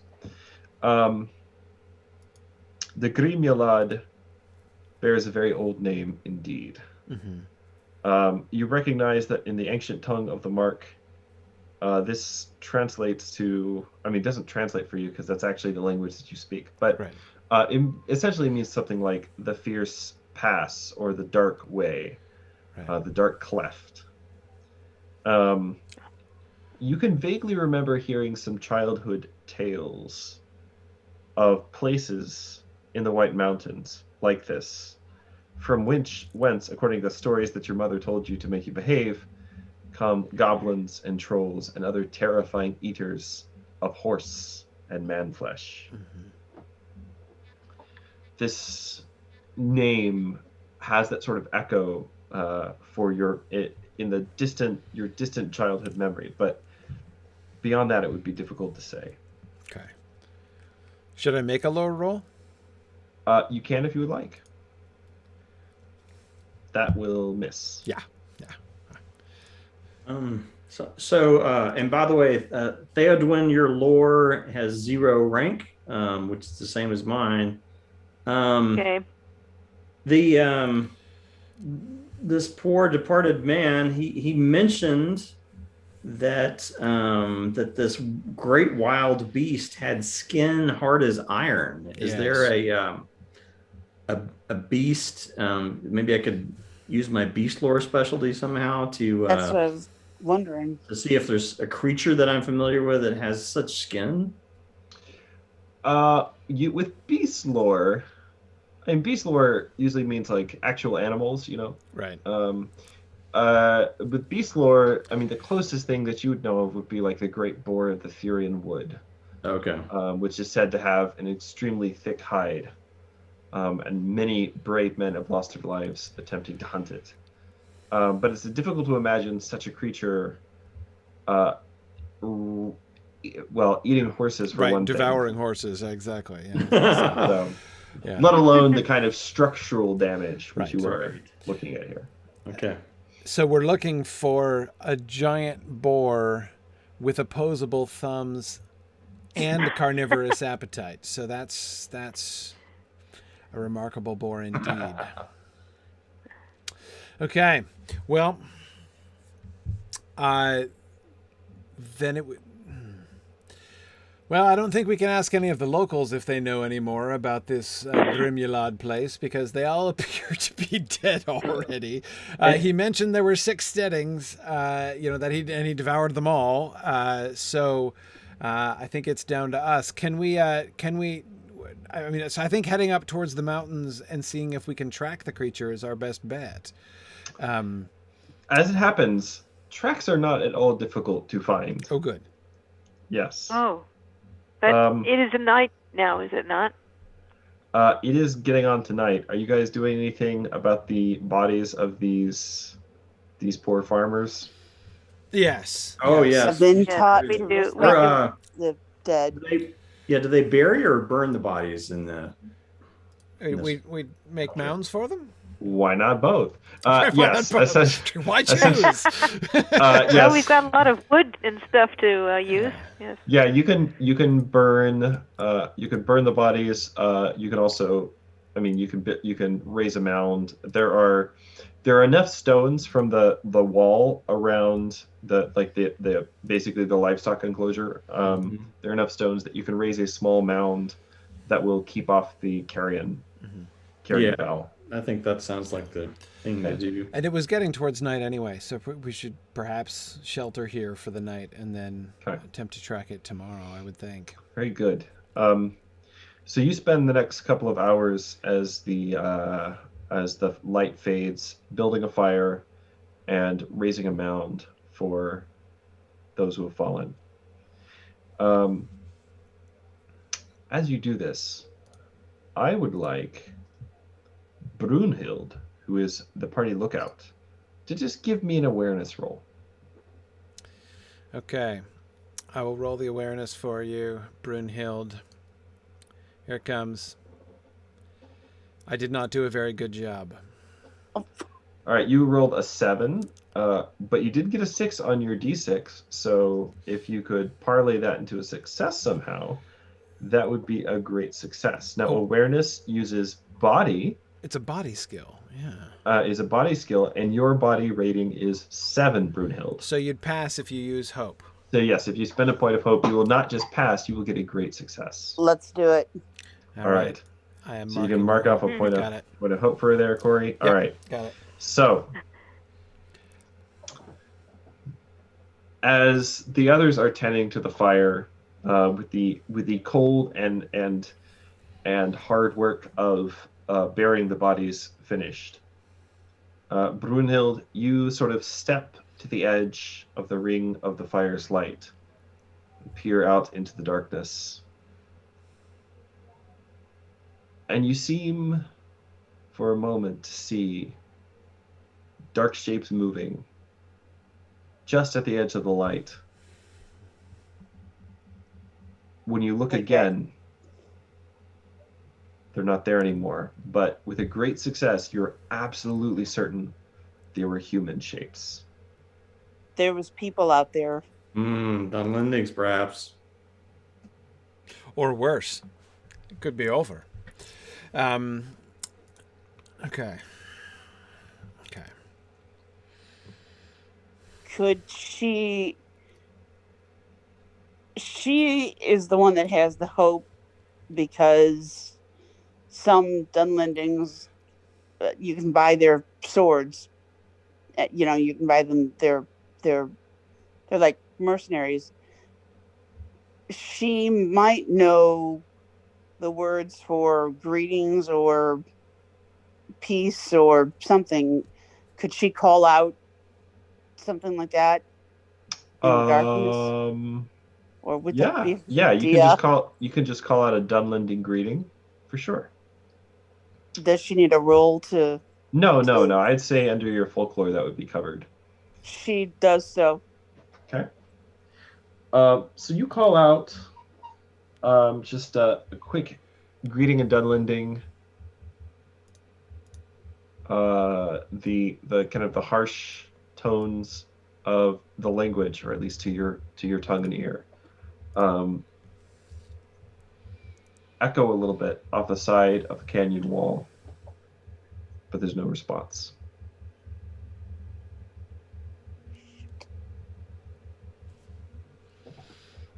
But I know there was something out there. I know.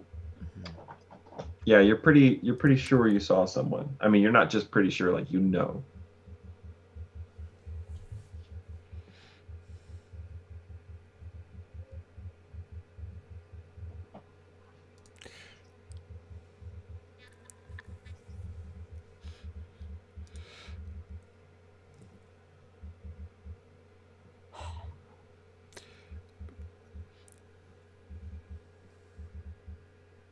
Wanting. I didn't see it. Right. You can say something to your companions here. She just did. Oh, okay. All right. People, all right. I know there was someone out there. Mm-hmm. I know. What? There's something out there. Out, she points in a certain direction. Are we inside the building?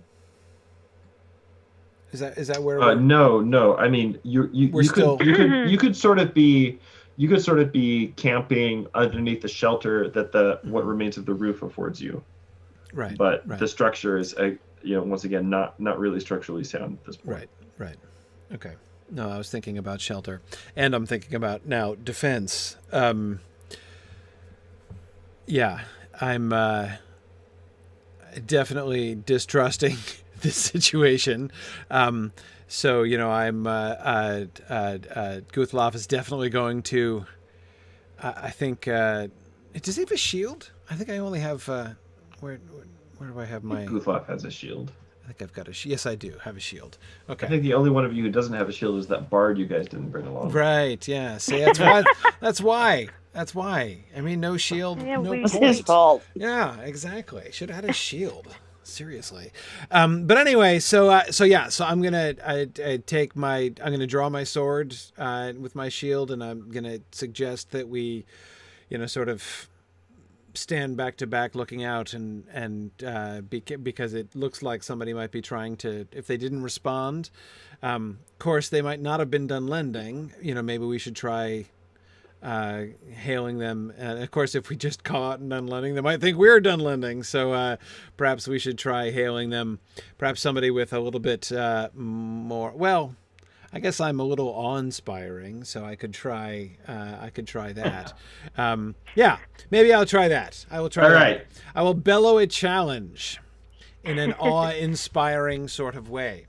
You beat your sword blade on your shield and bellow out a challenge. Yes. Which I assume is Halt who goes there.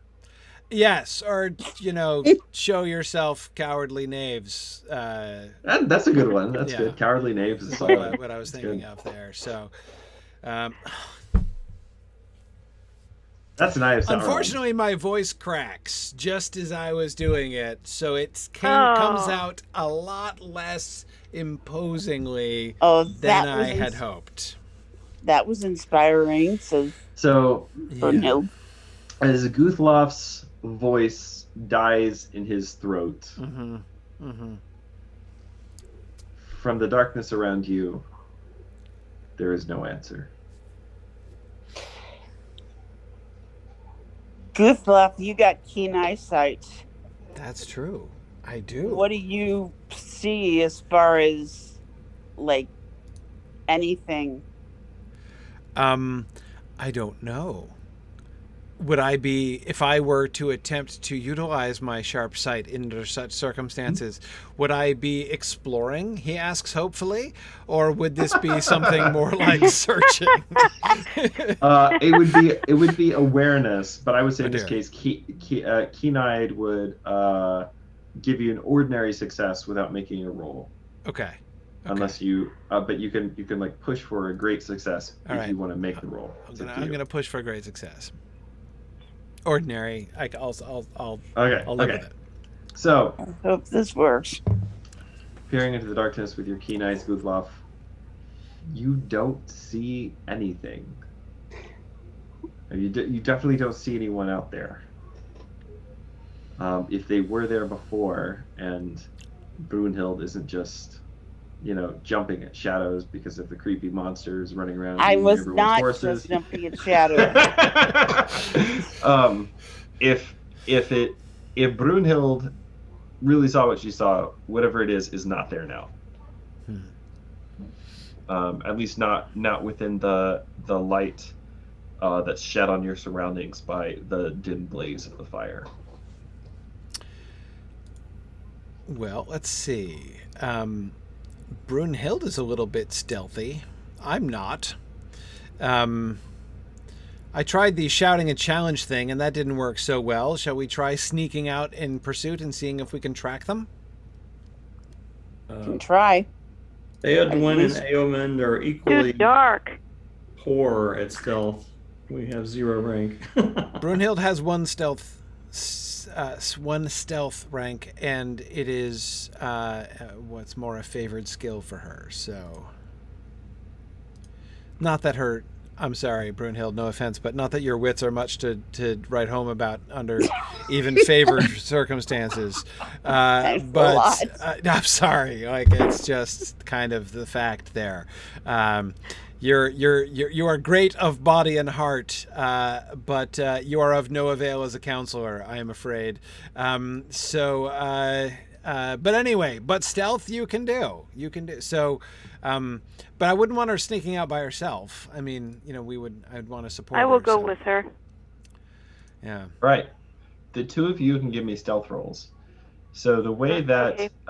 the way that group stealth works is that if one of you gets a great success, you can actually cover for the other person's failure. Okay. So you just basically need a number of successes equal to however many people are sneaking.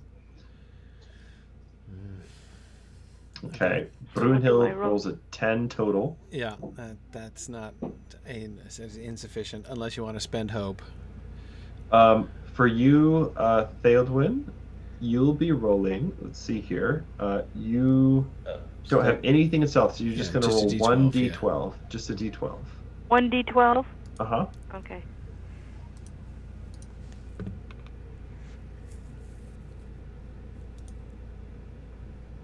I've got 2. All right. So, between the two of you, creeping out into the darkness, Brunhild stumbles forward, putting her foot through the bottom of a half-full bucket of water. No. You hear her curse creatively, but also just sort of impulsively. And whatever was out there definitely heard you guys coming, and as you kind of move beyond the light of the campfire, you don't find anything. Okay. Too dark to see anything. Yeah, if there are tracks in the snow, which is totally possible, it's too dark to see them. Mm-hmm. Mm-hmm.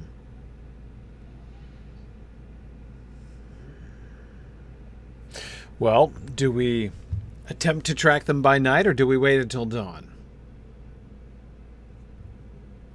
I don't know if we're together again, but if we do come together again, I would say I don't think we're very good at sneaking in the dark.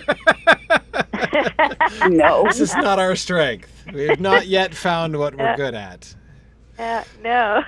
It's going to be something, but it isn't this. Right. Okay. Yeah. All right. So perhaps we wait until dawn, but we need to be vigilant. I am still leery of a sneak assault upon us here.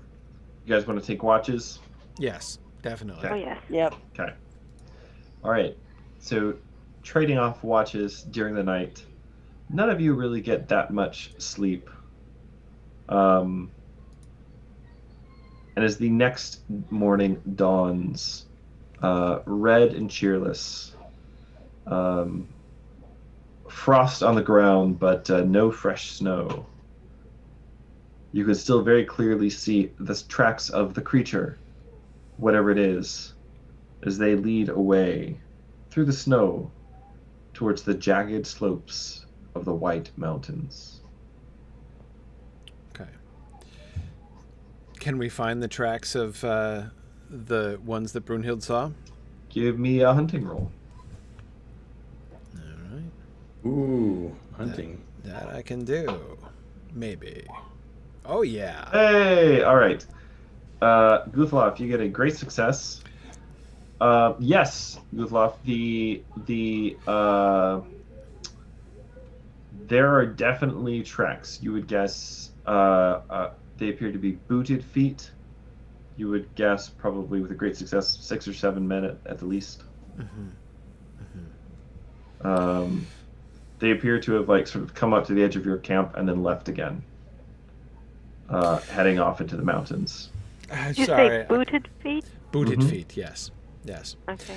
Yeah, and unfortunately, I think I scared them away. So otherwise, yeah, it's clearly what happened. Yep. You're just too intimidating. That's it. That's it. Yeah. Yep. Shouldn't have gone full awe there. Yeah. All right. So what are you guys doing? Do the tracks go in the same direction as the beast tracks? Yes. They do. Mm-hmm. Say we follow the tracks. Let's follow all the tracks. Yes. All right. Indeed. Do we see which direction do the tracks come from? The booted tracks. Basically the way you guys came. Okay. Yeah. Okay. No horses? There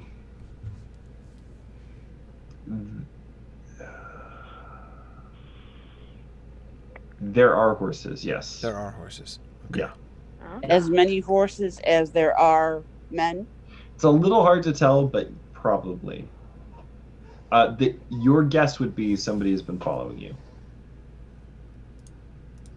Like with a great success. Mm-hmm.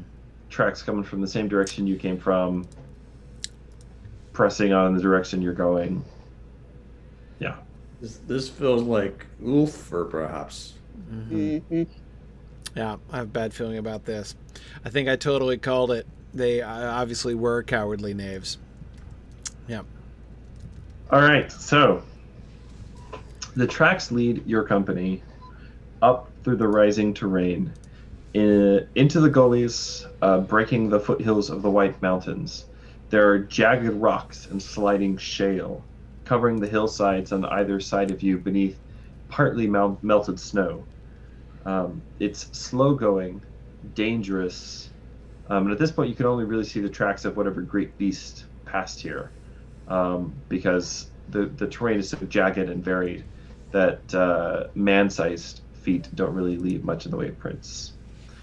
You have to actually dismount here and lead your horses on foot, as the going is so steep and difficult. And while you have no idea what you're looking for beyond following the beast's tracks, you know it when you see it. The track. Between... I know. What's that? What do I know when I see? Yeah, I have to say the next sentence. Oh, sorry. And then you'll know. Yeah. Okay. Between two huge basalt black boulders, which bear very faint traces of ancient carvings, you see the yawning entrance to a dark and shaded valley. The tracks lead directly into it. Twisted, ancient trees grow at strange angles straight out of the splintered rock, crossing back and forth across the gaping gully, giving the whole thing the resemblance of sort of an uneven tunnel, maybe 30 or 40 feet across, with a crossing evergreens serving as a kind of roof above your heads. The gully appears to cut straight into the side of the mountain. And there are bones here, scattered all about the mouth to the gully where you now stand. Some old and moldy, others quite recent. And there are splashes of blood on the snow. The Grimulad.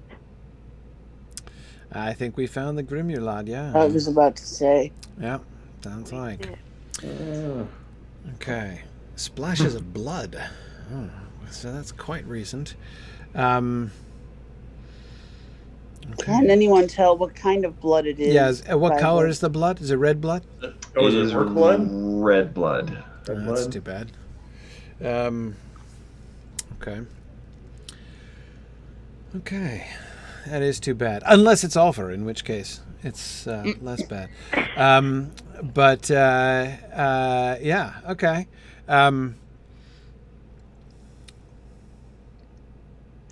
Bones, what kind of creature bones are we seeing mostly? Mostly, probably large livestock, horses and cattle. Mm-hmm. And then you just see a few human bones as well, but none really fresh. Okay. All right.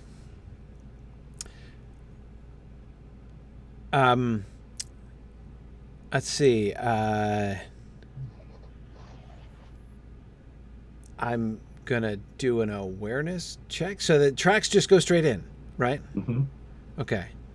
All right. I'm wanting to check things out before I go straight in after them. So two things. One is why don't I get a marching order? Aha. Yeah.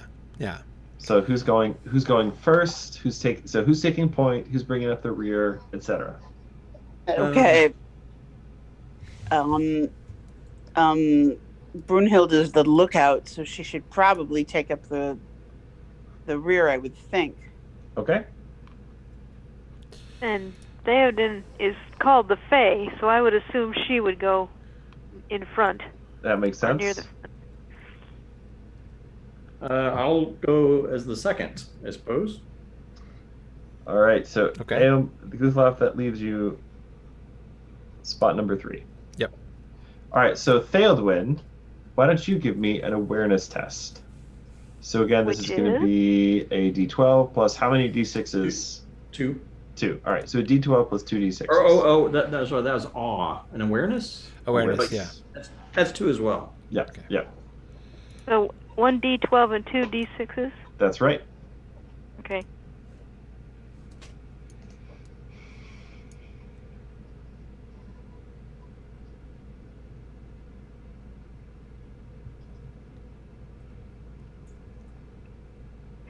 I got 8. All right. It seems clear as far as you can tell, Theodwin. Okay. I will say, Theodwin, you can spend. Yes? You can spend a point of hope to raise that to a 15, which will be a Which would success. succeed. Yes. All right. There's nothing more ominous than the GM telling you that you don't notice anything in particular when you Seems know clear. you just failed the roll. Don't worry about it. It's fine. Actually, in some games, because of that, the GM rolls all of the perception Right. checks behind the screen, so that you don't actually know if you succeed or fail. Exactly. Ooh. Yeah. Because you always think you saw everything you needed to see, Right. Okay, so you spending a point of hope. So Stan, if you can help note that down on Theodwin's sheet. Yes. How many she got left? 10. Never mind. Plenty. 10, Yeah. plenty. Don't worry about it. Just keep spending it. Don't worry about it. It's fine. What's the worst that could Fine. happen? Yeah. I mean, I know the worst that could happen, but you Were guys the, don't may know. find were the out. points of hope the M&Ms you guys were eating last year? Yes. Yes. Okay. Good memory. Yeah. Yeah. Oh, it Okay. was so much fun. Yeah. That wasn't last year though. That was like the year It before was last. 2 years ago. 2 years yeah. ago. That was in the Years ago, yeah. before Okay, times. 2 years ago. It was- Sorry. It was in the before times. Yeah. It Yeah. was in the before times. Yeah, that's well. So Brunhild, if you spend all your hope, the worst that'll happen is that you'll run mad into the wilderness. So, Thank but it'll you. be okay. I'm glad to know that. So,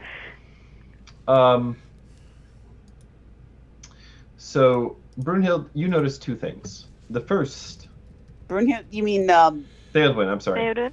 Theodwin, you noticed 2 things. The first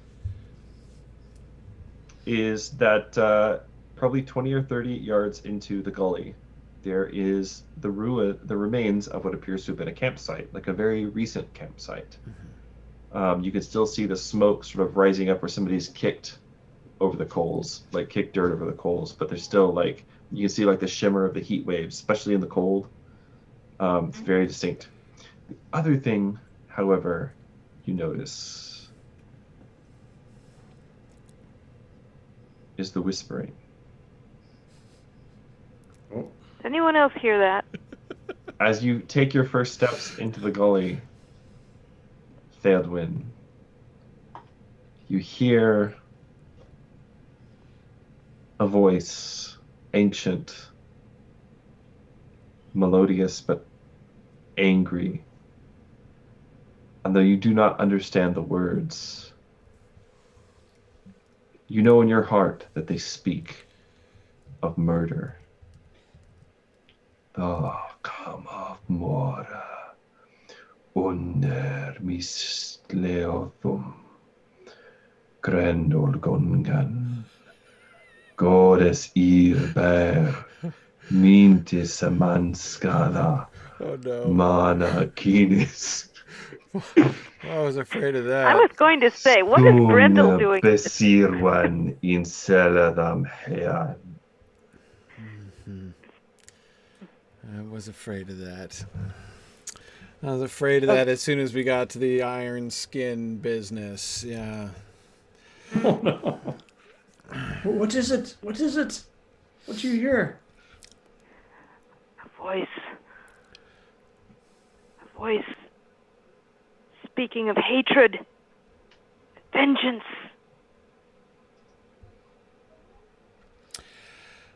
How do you know what it's saying? I don't know, but I do.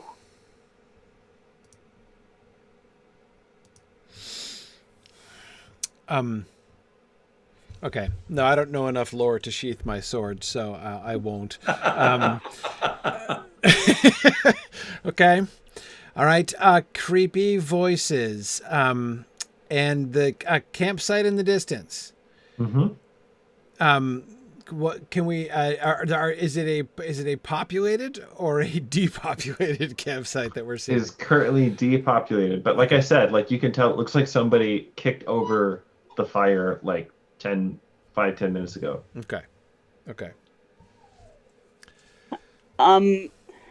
Brunhild, you said a long time ago that there were some ancient carvings somewhere. Yeah, on the pillars, like the boundaries on the way in, there were some carvings. Yeah. Is there anything that Brunhild, because of her folklore, or for that matter, Theodwin, Theodwin could learn from those, might know or could learn from those ancient carvings? Yeah, that would be folklore. That would be ancient lore, which none of you have. Neither one of them have. Yeah. Yeah. Shoot. Okay. Didn't know they were a different. There are things like this, sort of on the edges of the mark, right? These places where you come to a place, and encounter the remnants of some previous civilization, something made in the darkness before, like Pukelman or something. Like Pukelman.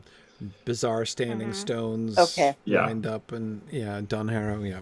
Yeah. This will just take time to learn this stuff. Yeah. Well, it's sort of like stuff that predates even sort of the coming of the men out of the West, and so because of that, it's, if anyone knew, they have long since forgotten what was written upon these stones. But again, you get the general sense that it's not happy, fun things. Right. I'm not trying to make Brunhild into the hero of the game here, but I'm trying to use what knowledge she's got. Be the hero. Do it. That's it. Does Theodwin repeat the language, what the whisper that she hears? And if so, can Brunhild understand it? Or can she get bits of it? It almost, I get the idea it was old or I get the idea that it was some kind of either Saxon or English or something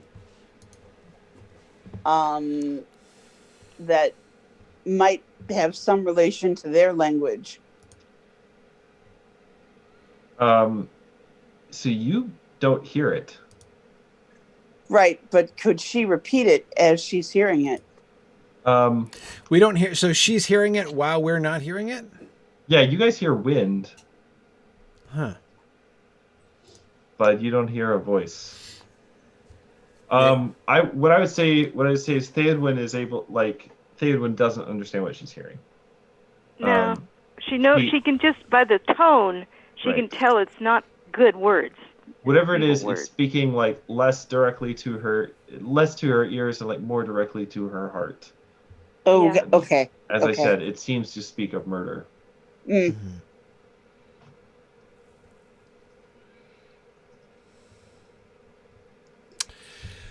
Okay. All right. Well, I think we have to go forward. This is obviously seems to be the lair of the beast, and we should push forward. Whoever was at the outside our camp last night has come here before us, and I don't know what to make of them, honestly. But we'll see. Perhaps they will be in trouble, and we can help them. But at the very least, one way or the other, we must go and find out. Unless they're in league with the beast. Which would be awkward, admittedly. Yes. But in which case, let us stumble upon their counsels together and confound them. We'll have the element of surprise if we charge. And what is the lighting light? Is it dark now? It is sort of twilight. Twilight. Okay. It's kind of gloaming. It's a little gloaming. Yeah, a little bit gloaming. Gloaming and gloaming. Is there anything gleaming in the gloom, or not? No. As you as the four of you kind of cautiously make your way forward, you get within about, I would say, 5 or 10 yards of this campsite when you hear the slow stretching of a bowstring being drawn taut, and a voice say, "If you take one more step, Forgoyle, Oops. Ooh. my men will fill you so full of arrows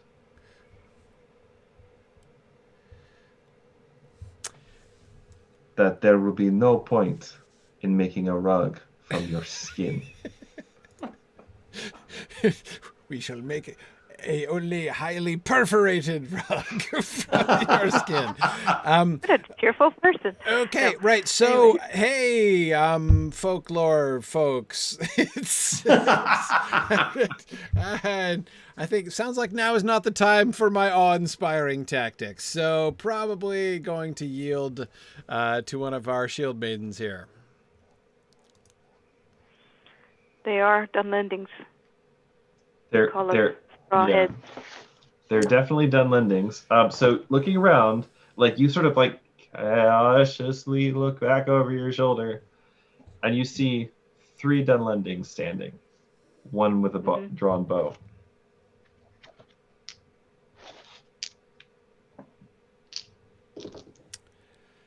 All right, so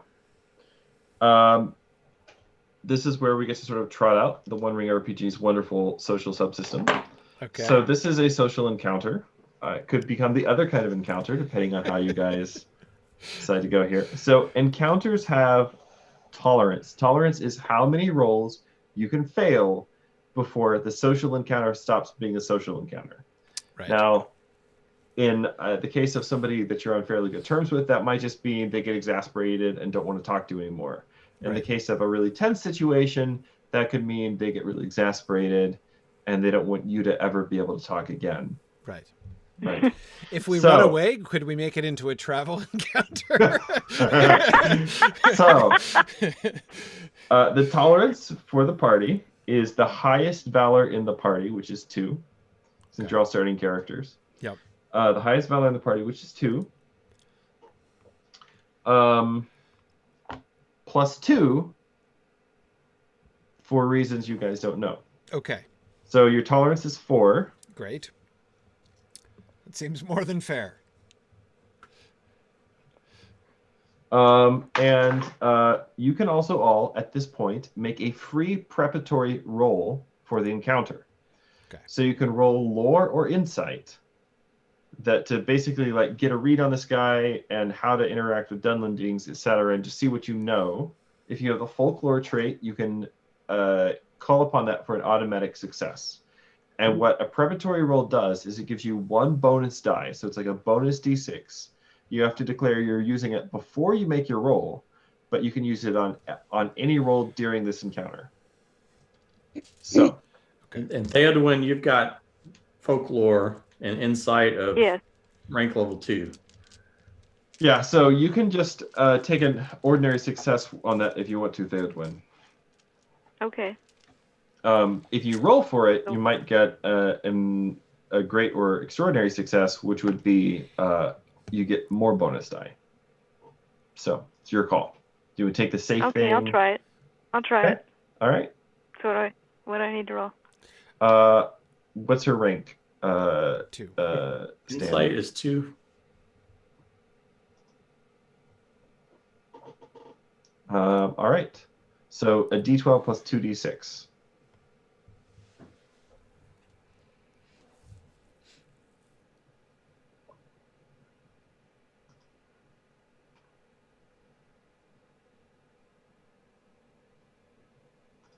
Six total. Okay. So Brunhild, you've got folklore. You can call upon for an automatic success if you want to. Eowyn and Guthlof, you can both make lore or insight rolls. It doesn't cost you anything to do it. This won't count against your This won't count against your tolerance. Okay. I Just a call on my preparatory roll. folklore for an automatic success. Okay. Okay. Eowyn got an 18. Nice. Very nice. I got a 14. Okay. All right. So that means I get an extra d6 to use? Yes. Later on? Yes. Yeah. Okay. You get a bonus one to use just in this encounter. Right. Yeah. So. Okay. Okay. So, a couple of things here. First, enough of you succeeded to know in your past interactions with Dunlendings and what you've heard of them in general. They prefer deeds to words. Actually, not unlike the Men of the Mark. So, social encounters are made up of basically 2 parts. There's an introduction where you say, this is who I am, and this is why you should listen to me. There are 3 ways to introduce yourself. So if you think of the meeting of the three hunters, the 3 walkers on the plain of Rohan with Eomer and his band, right? You can say, I am Aragorn, the son of Arathorn, and this is the sword reforged. Mm-hmm. That would be an awe roll. It's saying, I'm an important person, I'm impressive in some way, and therefore you should take me seriously. I'm not someone you would mess with. That's awe. There's courtesy, which would be, you notice that's not how anyone greets Galadriel, right? Right. With you know, awe, it's like, you mean? Yeah. Yeah, you're probably not gonna like impress Galadriel with this is my impressive lineage, you know, since she Will you was aid me or thwart me? Choose swiftly. Yeah. right, since she was born before the sun. So so that's option 2 would be courtesy, which would be to sort of like suck up a little, right? Mm-hmm. The third option, if you are let's say a burglar, not so much a grocer, but a burglar, introducing yourself to a dragon, you might want to do so using not your real name, but terms such as the luck winner, the luck wearer, the lucky number, barrel rider, and so forth. And that would be riddle, where you don't want to let on what your real name or your true intentions are, and you want to sort of keep it cagey. So what you would know is, because they are themselves a straightforward people who prefer deeds to words, the best way to introduce yourself to a Dunlending, in other words, in game mechanics, it's the lowest target number, okay, is going to be to use awe. Mm-hmm. Riddle is unlikely to set the proper tone. Courtesy, they're unlikely to be impressed by. So here's the other thing that you need to decide about. You can choose one person to speak for the group, in which case they make the introduction and they make every roll. Or you can all speak individually. If you all speak individually, you all have to make your own introductions. and you all have to make your own rolls. And that So there's- increases the chance of our exceeding our tolerance by failing correct. lots of times. Right. That's correct. It also increases the number of successes you could get if you all succeed. So right. depends on how you want to play this. What I will say is, this man, who I will describe here in a moment, appears to be speaking for his group, and he is probably the most interested in speaking with like whoever is the leader or the representative here. So in this case, and some people do actually want you to introduce yourself individually, but in this case, Right. no. Right. So Right. you need to pick. So probably, and you can do whatever you want, but probably you need to A, use awe to introduce yourselves, and B, pick one person to speak for the group. Okay. Well, I'm thinking that folklore is going to be helpful here, right, with the speaking?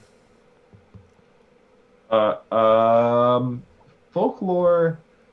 Or have we... helps. It You helps sort the of initial use folklore. assessment Yeah, of things? Yeah, Okay. right, yeah. Okay. Yeah. Okay. And what about language? Do we, do some of us have more Dunlending than others? Is there a place where it says what my languages are? No. You all have pretty much the same non-mastery of the language, but he's speaking Okay. to you in your language right now. Okay. Okay. So trying to prove that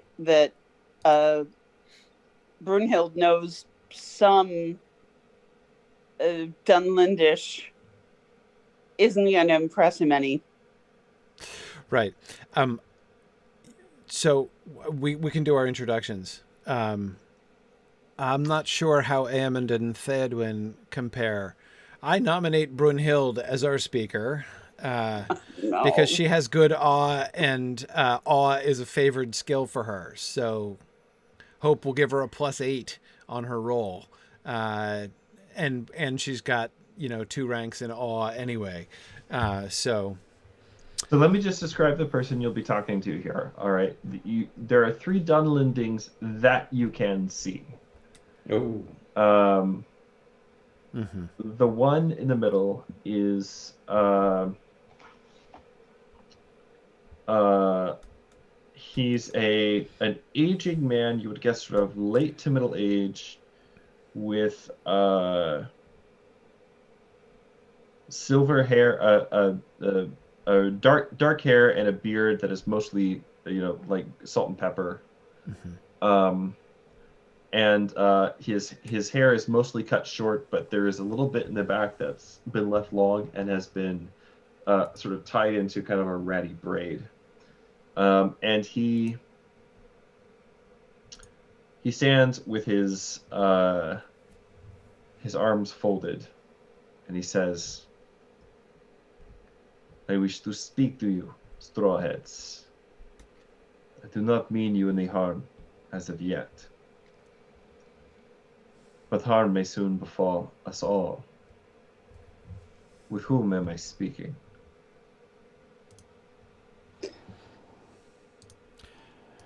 okay, I'm going for the awe introduction. So if you introduce, then you have to speak for the party. Oh, I thought we were all introducing ourselves first. No. If you all do individual introductions, Then we're you all can speaking, okay. Then you can all speak. It's Okay. like whoever speaks gets to make an introduction. So Okay. who's that going to be? I'm nudging Brunhild in the back. Not me. She's super impressive. I'll do it if you guys want me to do it. Do it. Okay, here we go. Hey, that's pretty close. All right, you got a 12 there, Brunhilde. But you also got hope to burn. So Hope to burn. you got hope to burn. So Let's use it. I think the introduction seems like a good thing to pass. So how do you introduce yourself and your party, Brunhild? Do you have a name for your company? But did we ever name ourselves? We never. We didn't think of a good band name. We are Yeah. Brunhild's friends. Yes. The Riders of Brunhild. Yeah. Brunhild and the Outcast. Brunhildings. The Brunhildings. The Brunhildingas. Yes, that's us. The Brunhildingas.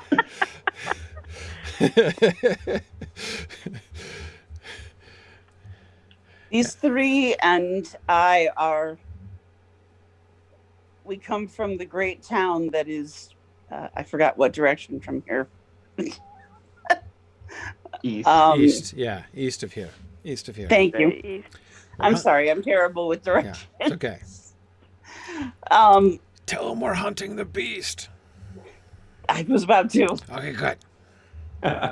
We hunt a great beast whose skin is as hard as iron, who seeks to kill all of our kind, not just us, but perhaps your kind as well.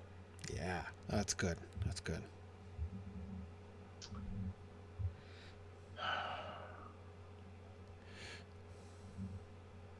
We too hunt a beast. A creature that has slain many of our people. She nods. What little tracks it has have led us here.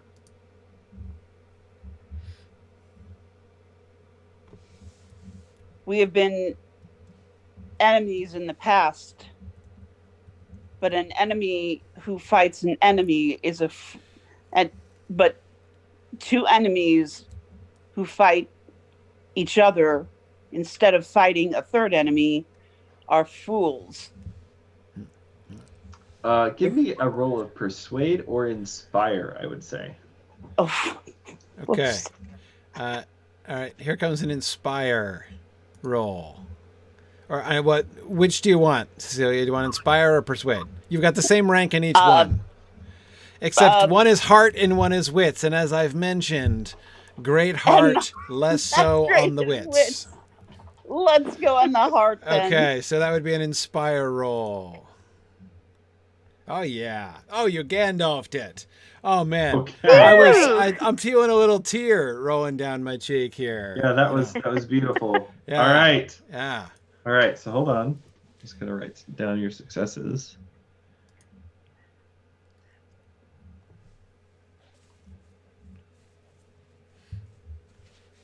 Okay.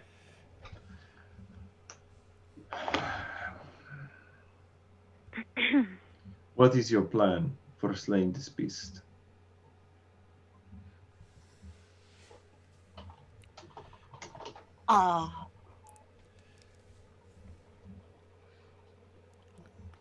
We first have to find it, Yeah, find it and kill it. Yeah, it's pretty much the and plan. then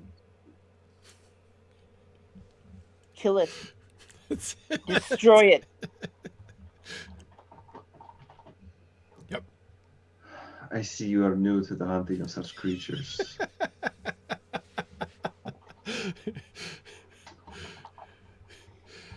You have hunted such a creature before?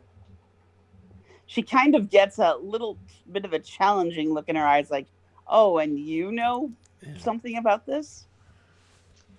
You can give me another awe roll. All right.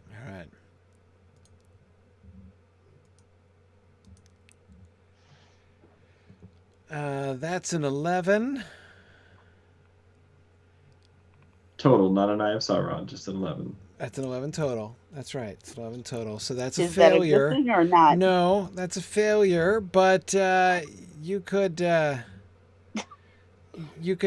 bump that up. How Yeah, much one more hope? hope? Oh wait, hang on a second. I think I took hope off the wrong. I did. I took hope off. No, I sorry. Because I had taken the hope off her before. Okay, sorry. But yeah, you still got plenty of hope. So yeah, I say we burn it. How much hope do I need? Just one or? Oh yeah, just one. All right. Let's. Burning do it. another point of hope will never do any harm. That's pretty much the rule. That is correct. That's Yeah. right. That's Yeah. totally right. Absolutely. Okay.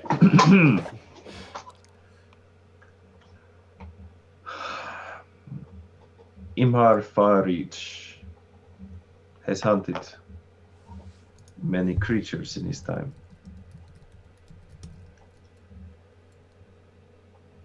with one this size, I would find where it lays down to sleep, and I would kill it with fire.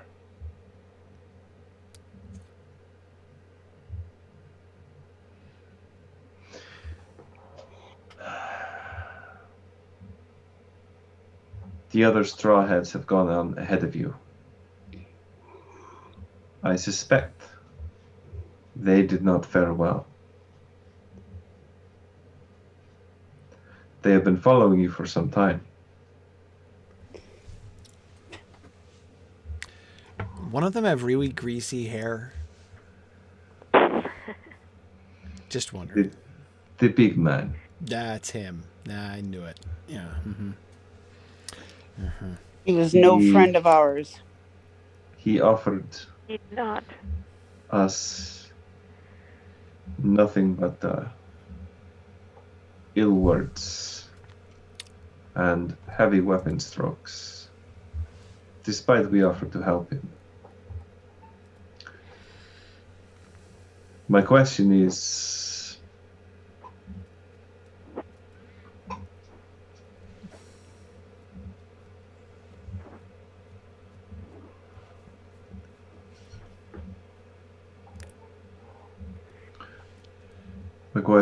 whether you will choose to be wiser.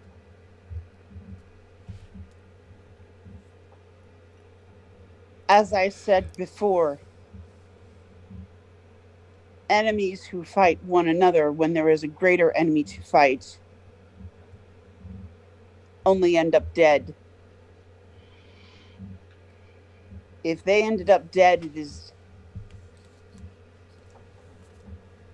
their issue. It's totally their issue, and they. I mean, yeah, well, yeah. No, and their tissue only confirms our low opinion of them. So there we go. Yeah. She looks at the rest of the group just to be sure. Do we accept their help and band together? I say yes. I vote wiser. Yeah. Yeah. I do not think you fully understand.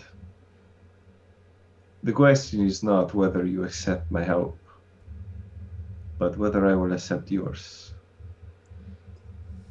The previous Forgoil, they were not honorable. And for this, they have by now probably paid the price of their treachery. How do I know you will be different?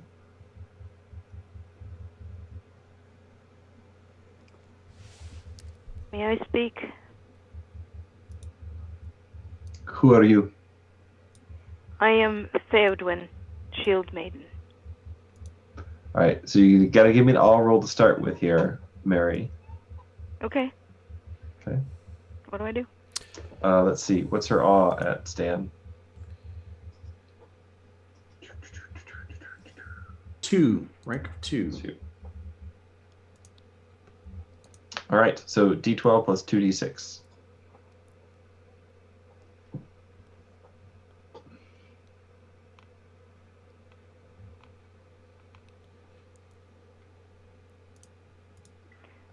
Six. Total? Yeah. Okay. All right. And what would you say, Theodwyn, Shield Maiden? We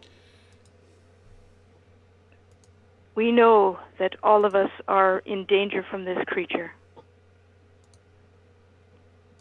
By the way, if you spend a point of hope on that, you can turn that into a ordinary success. I'll spend it. Okay. All right. Good. We know that all of us are in peril from this creature. Not only us, but the horses we love. So we would help you if you would have it so.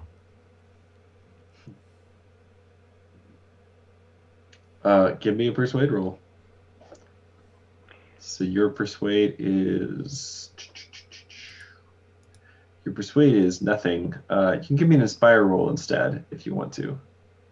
Okay. Take either of those. So inspire, you have a 2 in, so it'd be a d12 plus 2d6.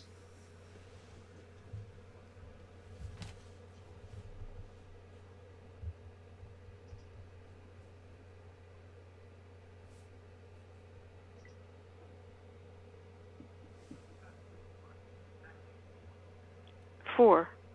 Ugh. Yeah. Uh-oh. He laughs a little bit. For the love of a horse. You are a strawhead if ever I have met one. I am sorry.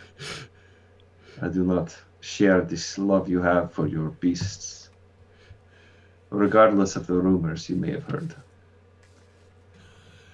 Does Brunhild have to roll awe again to speak? No. You've already introduced yourself. Okay. There is something you love that you would give your life for, is there not?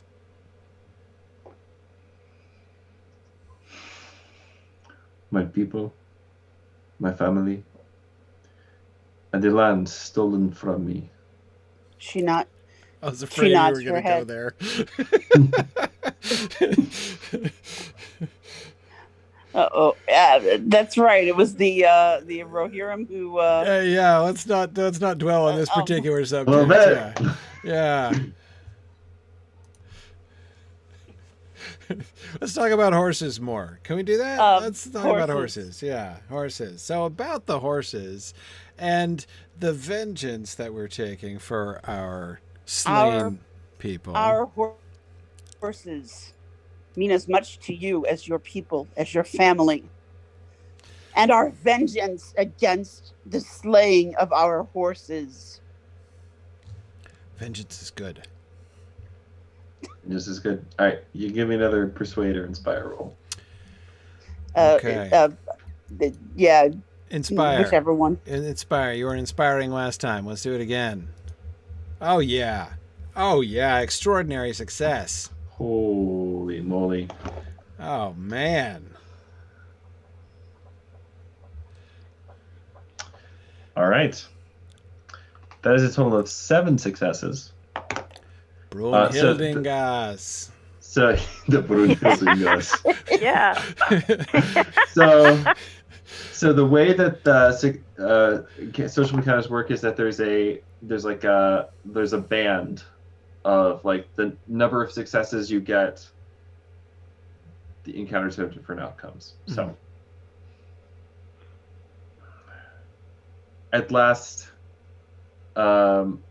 he doesn't smile, but you get the sense that for Imhar Far-Reacher, this is the closest that his face will do to a smile. Just a slight. That's okay. She's got a grim face too. Yeah. Just a slight tightening of the weather-worn skin and muscles in the corner of his mouth, and he says, "I do not understand your passion for these beasts, but I do understand passion." Very well. He looks to his left and right, and you see about 4 more Dunlendings just materialize from the rocks on either side of you. That's how you do a stealth check.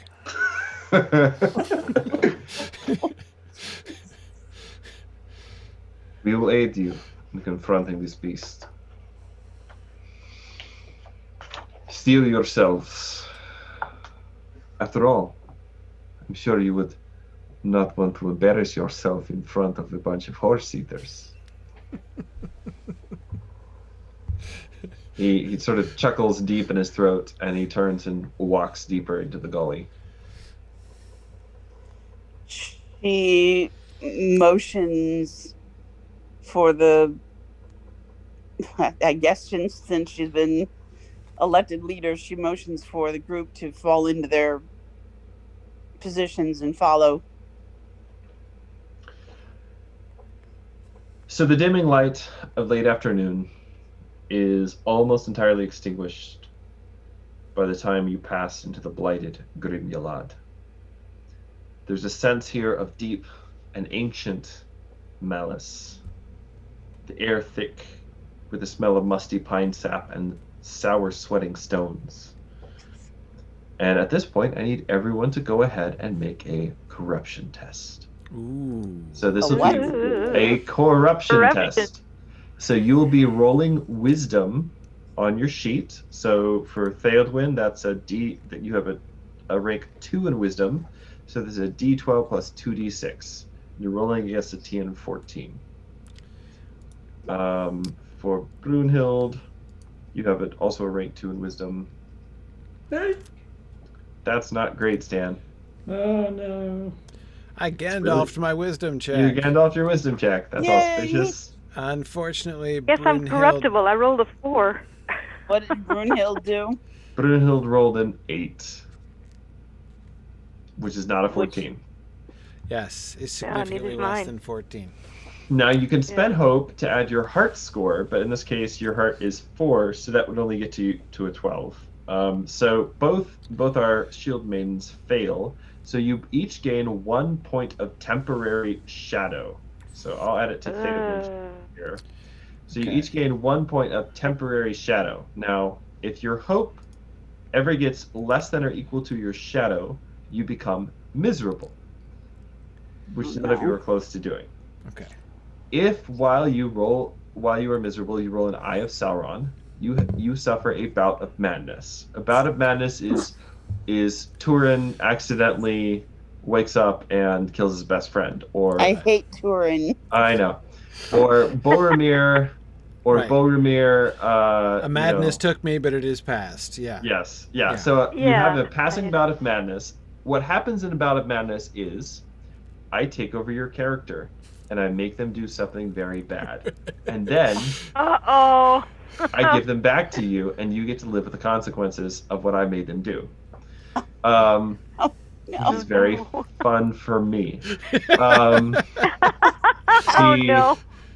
You guys can ask. So Jeremy Morgan, who will be moderating some panels at Texmoot tomorrow, if you guys catch him in one of like the little hallway hangout things, you should ask him about bouts of madness in the One Ring. He can tell some stories. But none of you are probably close to having a bout of madness, but this is just a way that this game demonstrates the way that the cursed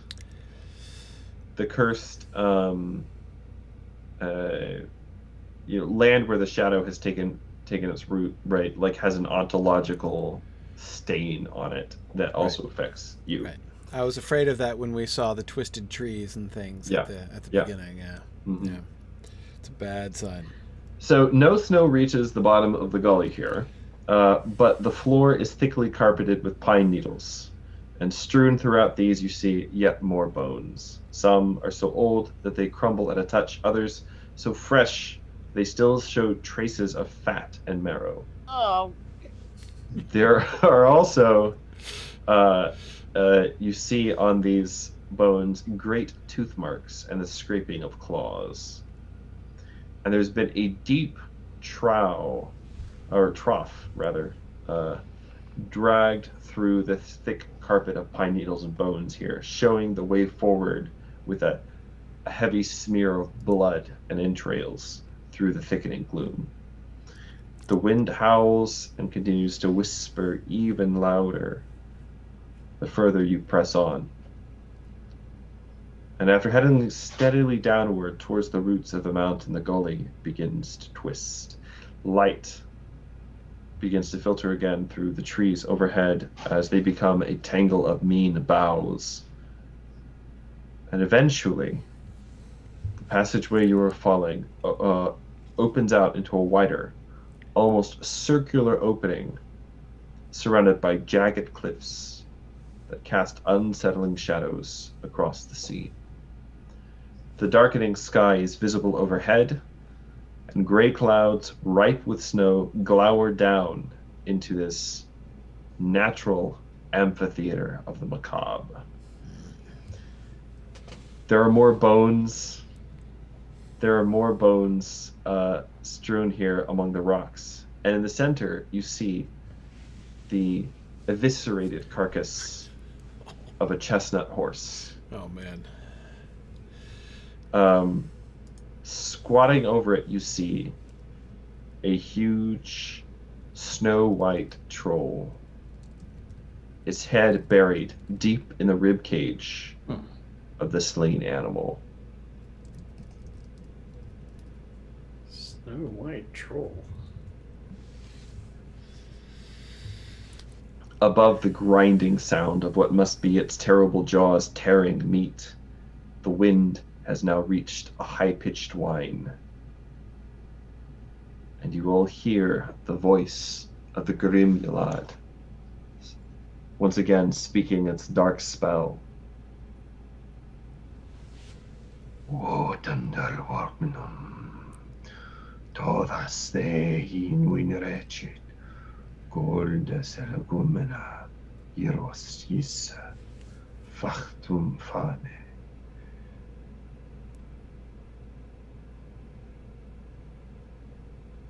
The voice drips with honey, and yet arouses murderous passions in each of your hearts, threatening and cajoling.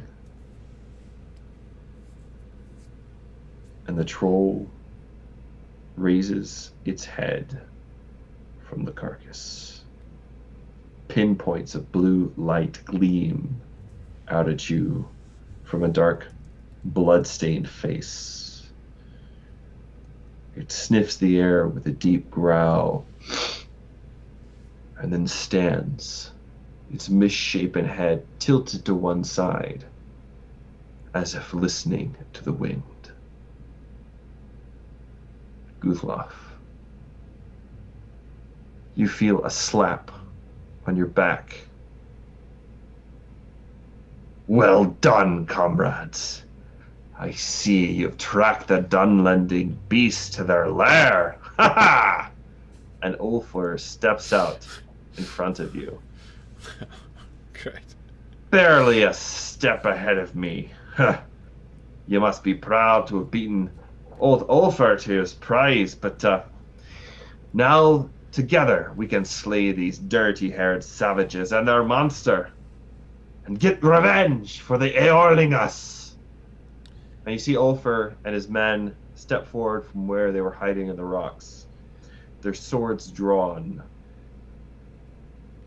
And Ulfar spits toward Imhar with a hiss. I knew we should have fought this guy back in Aedoras when we had the chance. And by the way, were you meaning for the rear person to get slapped on the back? I didn't think Guthlof was in the rear. I No. thought He Guthlof wasn't. was. I'm number 3. Yeah, it's okay. He was third. Yeah. I mean, he's not Okay. talking to the girls. Okay, just making sure. Exactly, yeah. Yeah.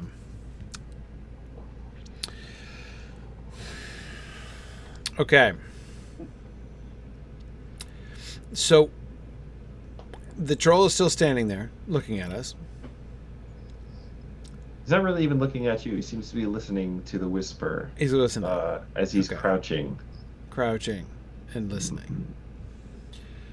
Okay. .tumblr.com. Yeah. Well, you guys have a little powwow. I'm going to get some water, Yeah. and then we'll get into our final scene. So, Take a break too. Okay. yeah, if anyone needs to take a bio break, this is a good time. So, Okay. All right. We'll pause here for a second. All right. Thank you. I shall return.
Okay, so my big question is how do we get the troll to attack Ulfer?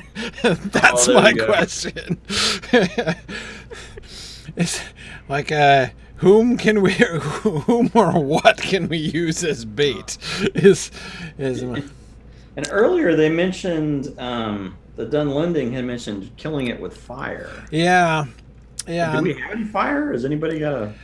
Well, so yeah, I don't know of any fire sources. There was a camp back there, but that campfire was kicked over. Mm-hmm. So yeah, I'm not sure what our fire options are, but try to get somebody to steal its purse. Well, Hey, Guthlof, yeah. give me another corruption test. Okay. I'm good at these. Or bad. Oh as the case yeah. may be. Oh yeah. I have sour on my corruption test. That's a great All right, sign. so you gain another point of shadow, Yeah. and as you are standing there thinking, how do we get the troll to attack Ulfer? You see the troll's head cocked to one side, listening to the whispers, and he suddenly dashes forward as Ulfer and his men had started to converge. And with a single grasp of his huge iron claws, grabs Ulfer, bites him in the neck, and drags his screaming body away into the cave at the end of the hollow. It worked. Oh my god! You see Ulfer's men just standing there, eyes wide open.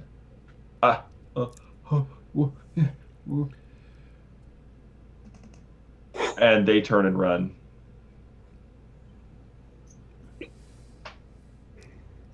Well, this is going much better than I expected. Our job here is done. That's right. Thank you. Not Thank you. quite. Thank you, everybody. Oh, dear. And just as Guthlof, Brunhild was about to give an inspiring speech to the men, I was too. gonna say. I was Guthlof, Guthlof, do you feel, or sort of feel or hear, it's hard to say, the whispering seems to be pleased.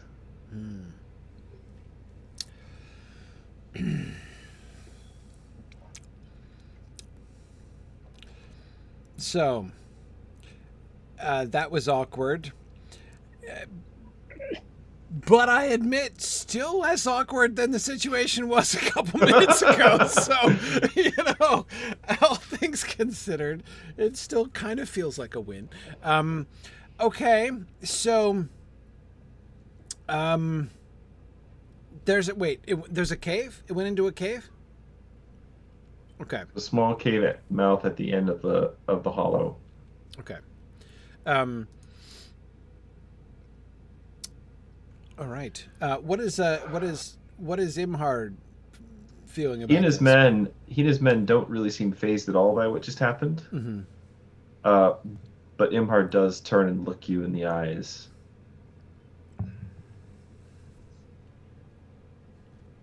You come to this place with murder in your heart.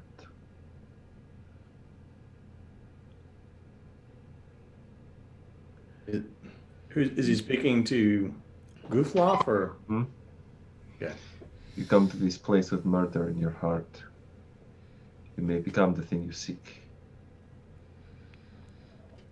He snaps his fingers, and his men begin bringing forward bundles of firewood to the cave mouth. Okay. Oh, so there's the fire. There comes the fire. You guys got a big boon by being able to talk these guys into helping you. So, like I'll just tell you, like you needed at least 7 successes, which is what you got, for them to like come along with you to this level. So. Yeah. No, this is going splendidly. I mean, not for Ulfer, but again, this is me not weeping. So we let's hey Brunhild, let's ask Imhar what we should do. Like we're his junior assistant monster hunters, remember? So let's ask him for his suggestions. Because I have no idea what he's going to do with the fire. I mean, is he just going to, he mentioned waiting till he's asleep and then burning him. And unless he's going to get, unless he's going to, get indigestion and swoon from having eaten Ulfer, which we can't rule out. He's not asleep. So I don't know what the plan, what the new plan is. What plans have you now? What is the... If we pursue the monster into the cave, then we have to fight the monster in the cave. This is so? That is not my plan. Okay. You see them sort of stacking up the firewood at the entrance to the cave. You would roast him inside the cave. I do not think he will stay in there long enough for cooking. But I do hope to smoke him out. When he comes, you must be ready. Already today, you Forgoyle are not looking so good on the Valor department. So... You have never fought with shield maidens before.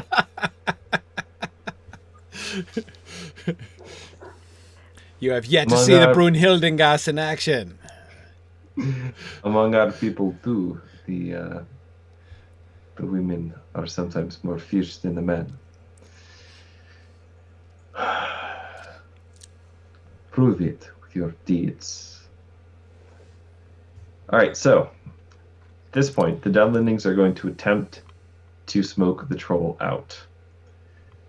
This means that you guys have a minute to prepare yourselves for what happens next. Oh. So, as with the other subsystems in the game, you can, at this time, make a preparatory roll for combat. Okay.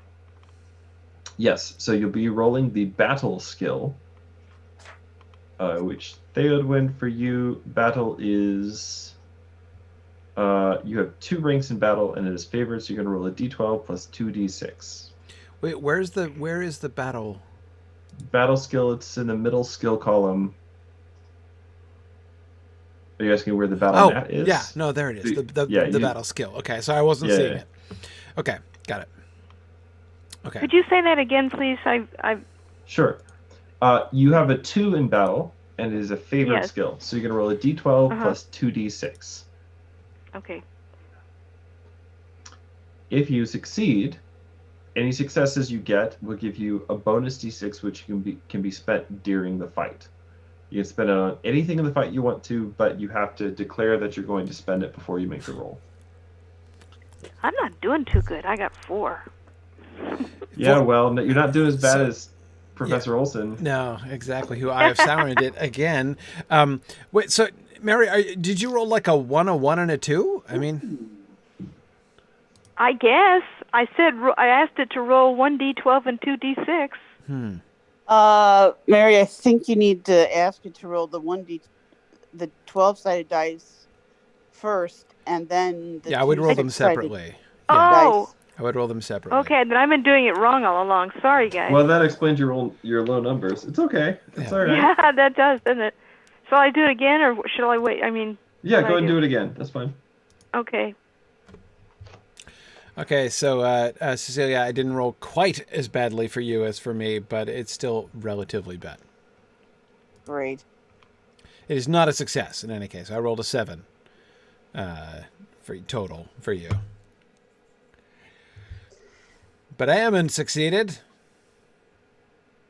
All right. So if you got a success, Yes. then you get. I got 18 this time. Hey, there you go. So you're Now I gonna know how to do it. Yeah. So you're gonna get a so you both get one bonus die, so you can spend it at any time during the fight to Okay. Make an attack roll or an armor test. Oh, excuse me, or whatever. Okay, so here we go. There's after a few minutes of the fire smoking up at the cave mouth entrance, there is a bellowing from inside, and the snow troll comes rushing out. So you guys should, Corey and Stan, you should see a battle map now that you can click and drag your characters around on. Yes. So let me explain real quick. There's no tactical map in the One Ring RPG. Instead, everything uses kind of an abstract system of stances to determine not so much where on the battlefield you're fighting, but how you're fighting.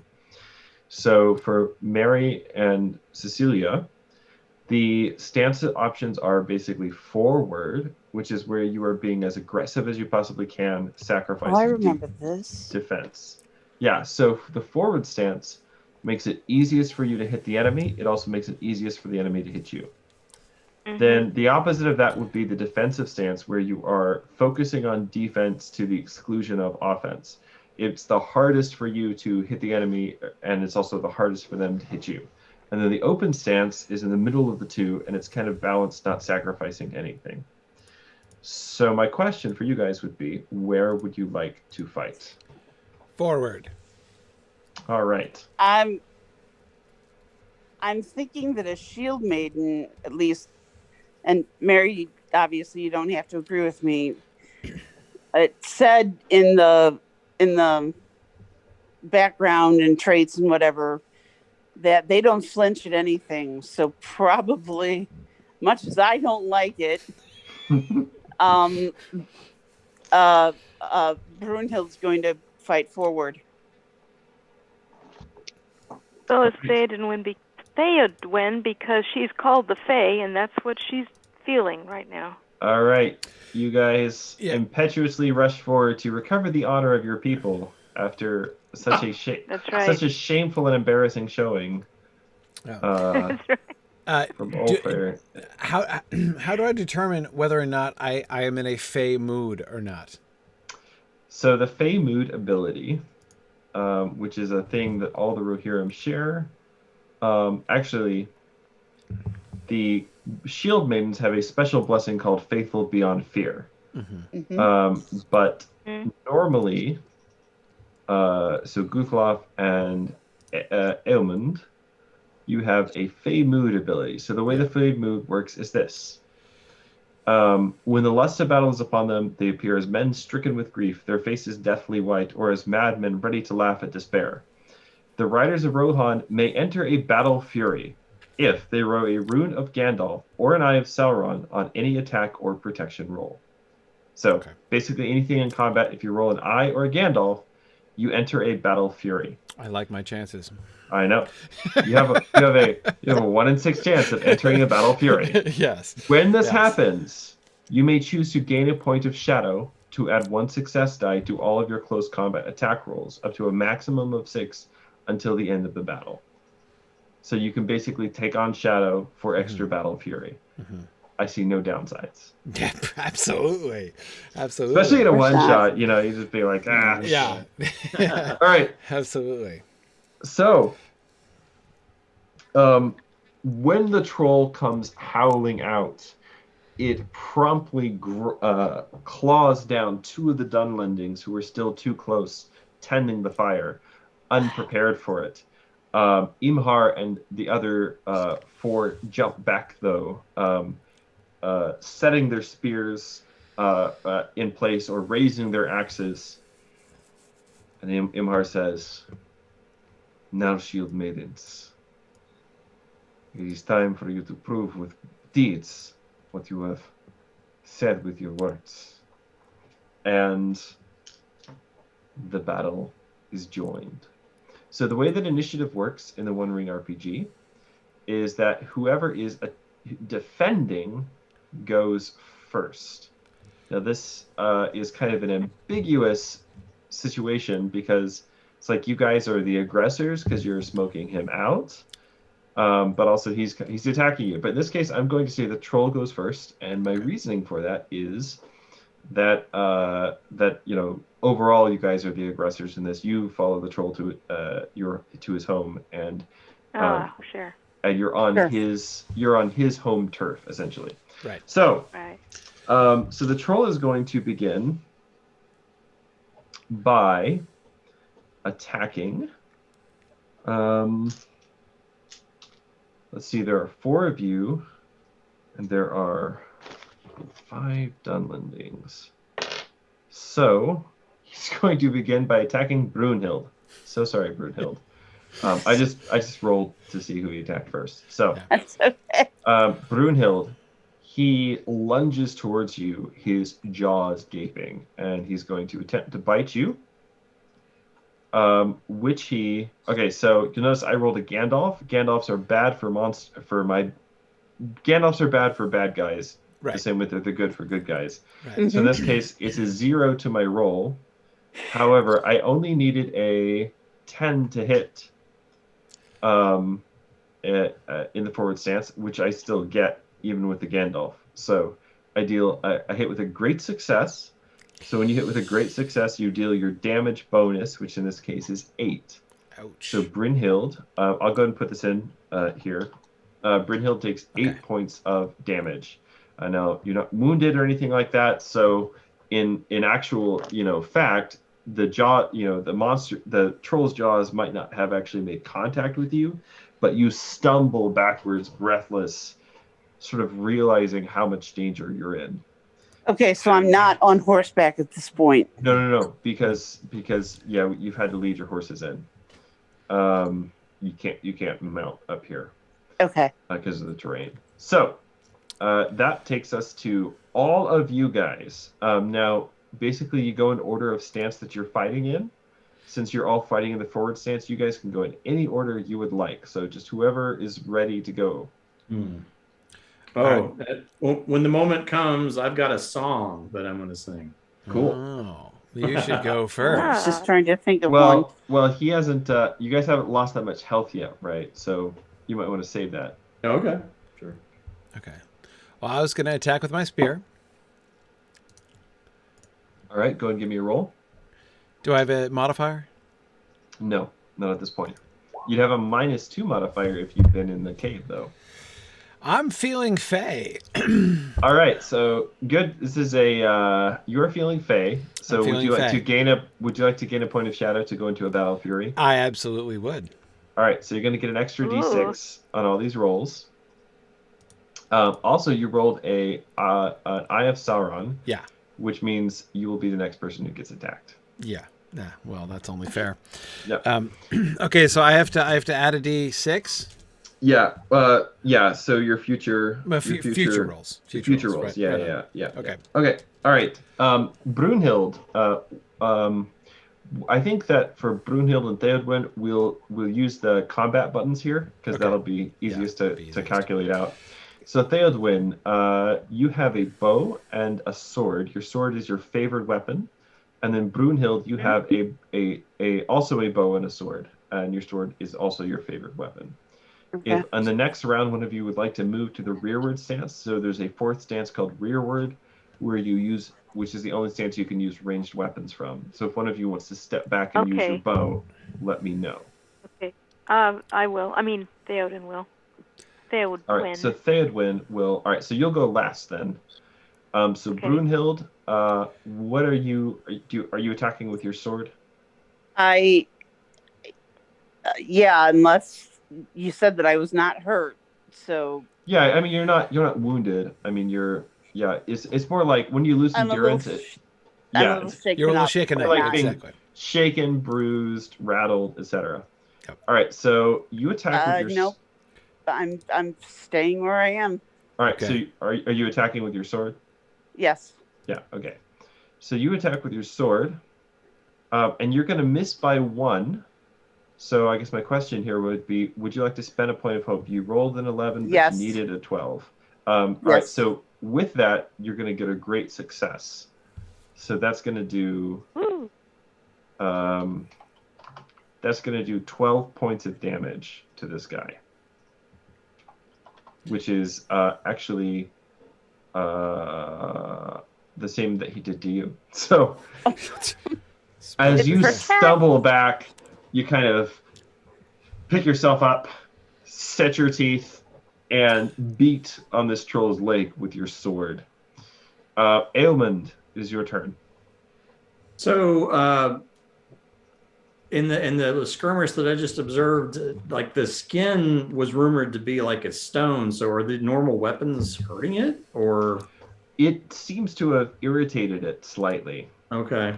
And the fire, like it burst through the fire, is it like trying to avoid the fire, or? It does not appear to be afraid of the fire. Oh, interesting. Okay. All right. Well, I'm going to spend my my D6 bonus from earlier, and I'm going to attack it with my. I think I would use my spear. So let's see. Button. I click that, and then I choose my target, and no modifiers, I guess, or do no modifiers? Okay, and then that does not include the D6, I don't believe. So I just add another D6.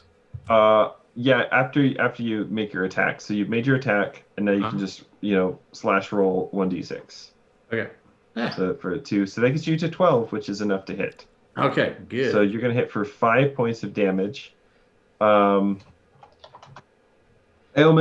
when you strike on this thing with your spear, you feel like the whole spear shaft vibrates in your hand. It is like hitting stone. Oh, man. Doesn't necessarily mean you're not doing any damage at all. It's hard to say, but it is very tough. All right, so the Dunlendings are going to go, and they're all going to step forward and attack with their axes and spears. I'm just going to roll for them here. Go Dunlendings. All right, so 11, 14, 15, 16, 17, 18 is going to hit for, let's see here, 5 points of damage.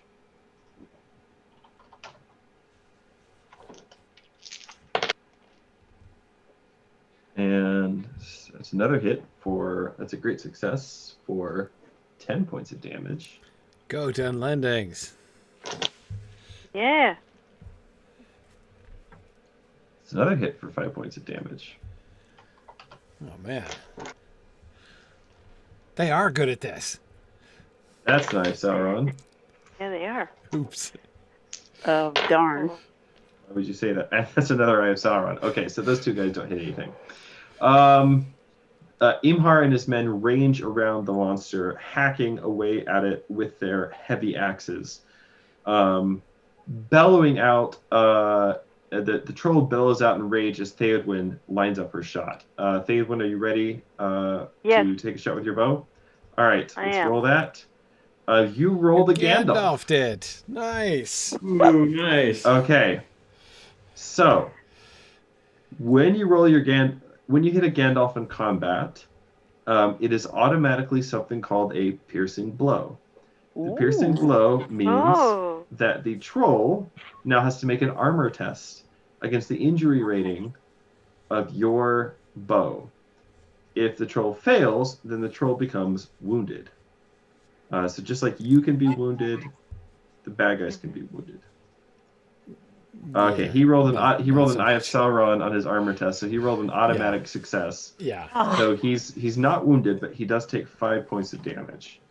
At this point, you do see blood trickling, like black, dark blood trickling from several wounds on the troll's body. None of them seem to be substantial enough to slow it down, but it is definitely enraged. You might say Guthlof is not the only person here who is in a battle fury. That's right. And speaking of Guthlof, the troll lunges towards you, its jaws snapping as it does 13 points of damage. Oh. It's okay. I've got 13 more of those. Additionally, let's see here. He is going to seize you. Oh dear. That's funny because that's what I was about to do too. Oh yeah.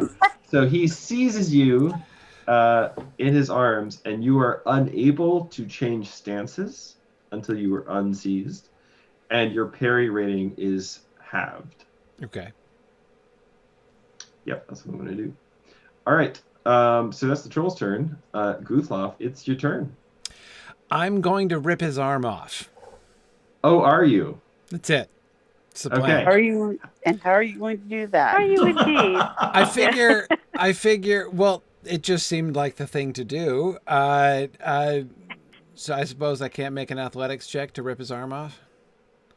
If he's grabbing me, we're in grappling range, right? So, He's unarmed crazy. combat.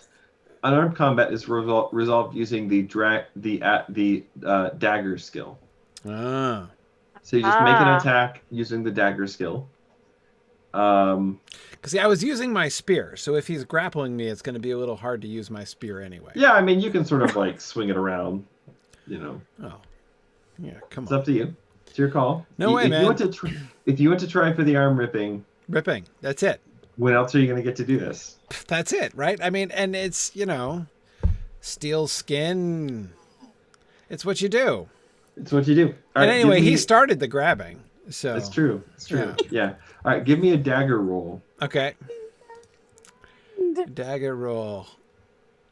Oh wait, and I get an extra D6 on my dagger roll because I'm in a fey mood You are. and I need it too. Yeah, because that wasn't just terribly great. Oh.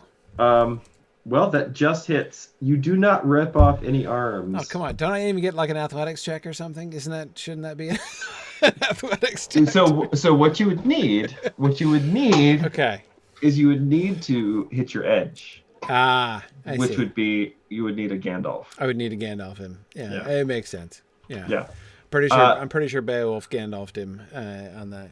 But I will say with a successful grappling, with a successful grappling maneuver there, you do manage to sort of like judo throw the troll forward. Okay. And get back out of its reach. Okay. So you are no longer grappling. Well, that's something. I mean, Yeah. Okay. All right. Brunhild, it is your turn. Okay.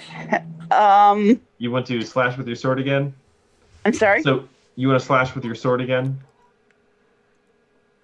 Yeah. Now, is anyone in need of healing? Like any of our good people? It's a good question. So you've taken damage, and Guthlof has taken damage. So if you wanted to move to the open stance and sing this round, that would be okay. Okay, but I'd have to move to open stance. Yeah. Yep. All right. I'm fine. Is well. It's as good as tearing Okay. arms off. So let's do a song roll for Brunhild. Corey, if you want to do that. Sure, I can do that. Let's see. So, oh wait, I've got to do that on a sheet, right? Okay. So we are singing a song, which is a body skill, and there we go. Oh dear. That me. wasn't great. You rolled a 5 total, Yeah. Brunhild. Which won't even succeed with a hope point. So Yeah. yeah. Yeah. Sorry. The song wasn't a good one anyway. All right, No. Ailman, it's your turn. So I've got a song that I wrote just a little bit ago. Oh, very good.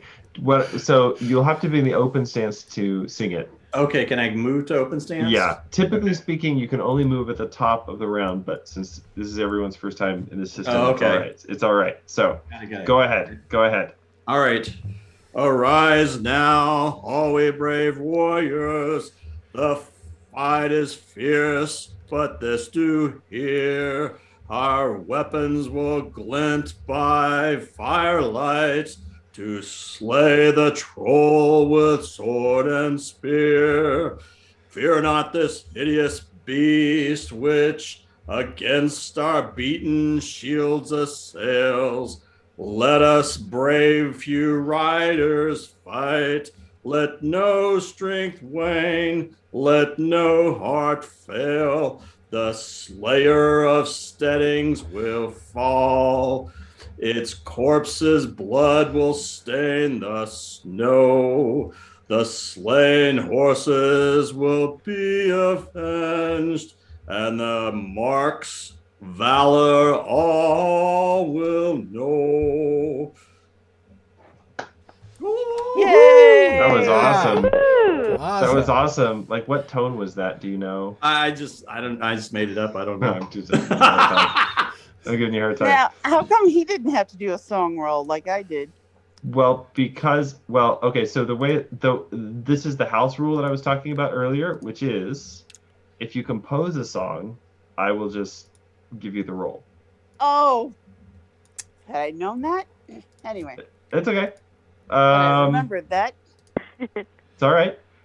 So what that means is so that'll be an ordinary success, which means that everyone who is below their starting hit points or endurance, which would be Brunhild and Guthlof, and I'll add this for you, Brunhild, gains 2 points of endurance as you find the stentorian voice of Aelman rouses you to valor. I am going to need those lyrics later, Stan. Okay. That was pretty fun. And I actually have a songbook of all the songs that people have composed in my tour games over the years. There's there's like 60 poems in there now. So that's so awesome. I'll have to add you. Okay, all right. So that was Brunhild and Aelmund. Theodwyn, it's your turn. Would you like to take another shot with your bow? Coughing away. Yes, I would. Theodwyn. Mary. Oh, Theodwyn. Okay, I got our names mixed up. Yeah. You're Aelmund. No, I think she wants to try the sword this time. All right. So do you want to move to the forward or the open stance? Yeah. Forward is more aggressive. I know. She's the Fey one, so. All right. She moves it. So I'll move you to the forward stance here. We'll take a swing with your sword. You roll a success and deal 5 points of damage. Not quite enough for a wounding strike, but 5 points of damage is pretty respectable. At this point, you see the troll is angry and confused, streaming with blood. The Dunlendings step in once again, going for the kill. The first one's Imhar's spear glances off without doing any damage at all. The next one is similarly unlucky, as is that guy.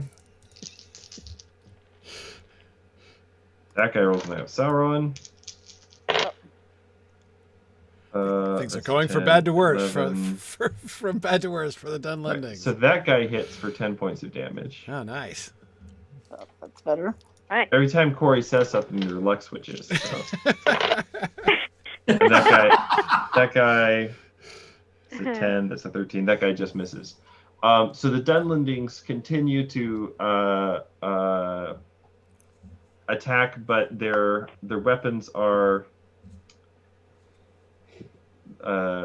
mostly ineffective, and I just randomly rolled, and Aelmund, the next attack is coming your way.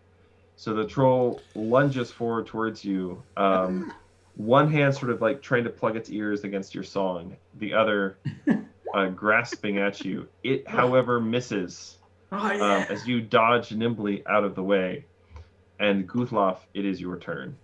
All right, spear. All right. I'm running it through. That is a great. So you want to use the buttons. Oh, sorry, my apologies. No, it's okay. It's okay. I I'll let forgot, the yeah. roll. I'll let the roll stand. Right, yeah. But the buttons output all the damage and stuff. Yeah, no, right. I totally just. Let's see. I had shifted back to the sheets to do the other roll, so. Yeah. All right. So you did get a great success though. So that's 11 points of damage. You almost hit your edge there. It's close. All right. Theodwyn, it's your turn. Do you want to take another slash with your sword? Yes. All right. Theodwyn the Fae beats upon the creature with her blade, dealing 5 points of damage as well. You guys have dealt a metric ton of damage to this creature at this point. Blood is streaming from many light wounds, but nothing serious enough to slow it down as yet. Brunhild and Eamund, you're in the open stance. Are one of you considering singing again, or do you want to go ahead and attack? I want to attack. So that All means, right. do I go to forward stance? You can attack from the open stance if you want to. Oh, It's all about like basically the farther forward you fight, the easier it is for you to hit him, the easier it is for him to hit you. Yeah, I'm gonna go forward. So I just declare that on my turn and just move to forward. Yeah, you just move yourself. Yeah. Okay. All right, so go ahead and use the buttons and make an attack. All right, I'm going to switch to my sword, assuming I can switch weapons. Yeah, that's fine. Okay. All right. Oh no! Only got a 6. That's gonna miss. Ah. What's your? If you spend a point of hope, you just hit. Oh, I'm definitely going to spend a point of hope. All right, so you hit for 5 points of damage. And Brunhild, it is your turn. You're in the open stance currently. Do you want to stay there and fight? Do you want to stay there and sing? Do you want to move somewhere else? I'm moving forward. All right, back to the forward stance, says Brunhild the Outcast. Are you attacking with your sword again? I can't stack with a bow. Yeah, not from the forward stance. You hit with a successful roll and deal 5 points of damage. All right. You are all standing around, sort of gathered in a semicircle around the troll at this point, whittling away at it. Yeah. Let's see here. Imhar deals a heavy blow with his axe. If any of the other Dunlendings hit with a wound.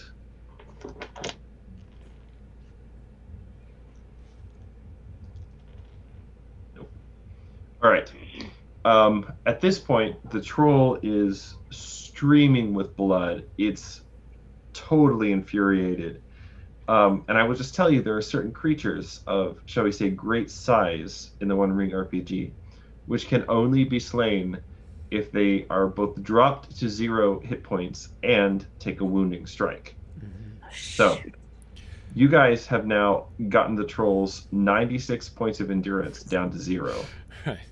Which is pretty impressive. And I'm telling you guys this because you're new players. I would expect experienced players to know how this works and plan accordingly. But now your goal is going to be able to wound it. So you have a couple of options here. You need to hit it with as many piercing blows as you possibly can. You get a piercing blow if you roll very high on on the D12 and your attack roll, and you hit your edge for the weapon. You also get a piercing blow if you have a spear. You can do a called shot, right? To get a piercing blow, and a called shot. So a called shot says, "I want this specific effect with my spear," and you roll your attack. If you get a great success or better, then you get a piercing blow. If you just get an ordinary success, you fail. So you're basically sacrificing a more likely success for a more specific outcome. Mm-hmm. You can make a called, and so the called shot for swords is disarm, which is not very helpful here because the troll doesn't have any weapons. Right. But the called shot for spears and bows, one of which all of you have, the called shot for spears and bows is piercing blow. Yeah. So that is a way. You can also, if you're in the rearward stance, you can take a whole turn and prepare a shot with a bow. And basically you skip your attack that round, and the next shot you take, if it hits, is an automatic piercing blow. So you have some options there. It is the troll's turn again. He strikes out at one of the Dunlendings, completely eviscerating its corpse, ripping out. It wasn't Imhar, but it was the guy standing right next to him. Rips out his entrails, splattering them across the stones with a single blow. Nice. So Guthlof, it is your turn. Okay. I am going to make a called shot for the troll's spleen with my spear. You want to attempt to vent his spleen? That's it. His spleen seems to me to need venting. So fair enough. Yeah. And of course, I am still Fey. So I am going to just... No, that's not a modifier. So the modifier is just like a bonus to hit. It's not adding dice? Right. Okay. So you'll have to roll that d6 roll separately. The d6 separately. Okay. Yeah. Well. Oh, wait. That's I got it. a great success. You got the thing. Roll it. Yeah. So if you got another 6, that would have been extra damage. All right. So here's the thing. You hit a piercing blow against the injury rating for your spear, which is a 14. So I need to roll a 14 on my armor test. Right. Oh! A 13! Son of a gun. Boom! Yes! Ah! Got his spleen. Missed on the arm, but I got the spleen. All right. Yeah. So the question, Guthlof, is how do you want to do this? How do I want to do this? What does it look like? Here's what happens. Okay. So wait, who was it who just attacked him last? It was Brunhild and Theodwin and Ammon just came charging in that last round. Yeah, right? they all just came charging in, hammering on him with so they had been blows. singing and shooting and stuff, and I was the only one, up there grappling with him and stuff and everything before, and I kind of staggered off, after trying to rip his arm off and only throwing myself out of his grasp, which was still kind of nice.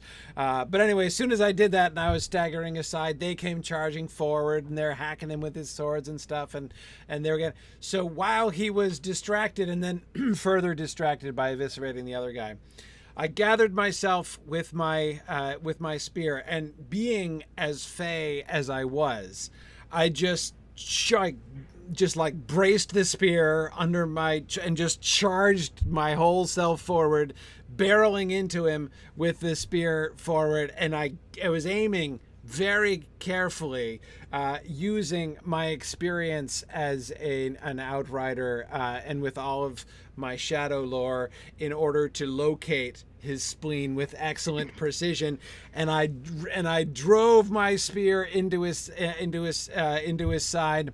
I was about to say from the side, but that's kind of how you would hit the side, I suppose. Into his side, and then so as soon as my spear goes in, then I sink it to the ground and brace it, so that he can further injure himself upon my spear. So as you thrust the spear in, at first it's like hitting that rock again, right? But you press forward, and suddenly there's this sense of just like punching through a wall. It's like when you're like hammering something into sheetrock, and then all of a sudden it becomes really easy because you just punched all the way through. Right. And the spear gets through the troll's thick hide into its delicious cream-filled insides, as you gut it, and as you said, plant the spear, allowing the troll's own weight to, as it stumbles forward, grasping at you. That was the plan. It collapses onto the ground, black bile spewing, presumably from its spleen, all over the ground around you. Guthlof the spleen blender. Spleen blender. Venter of spleens. That's my new title.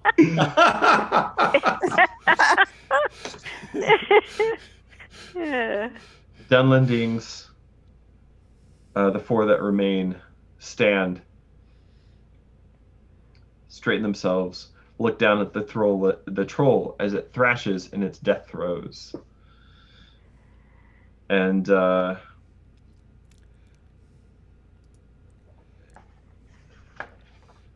Imhar says, "That was well done. You have indeed proved yourselves today.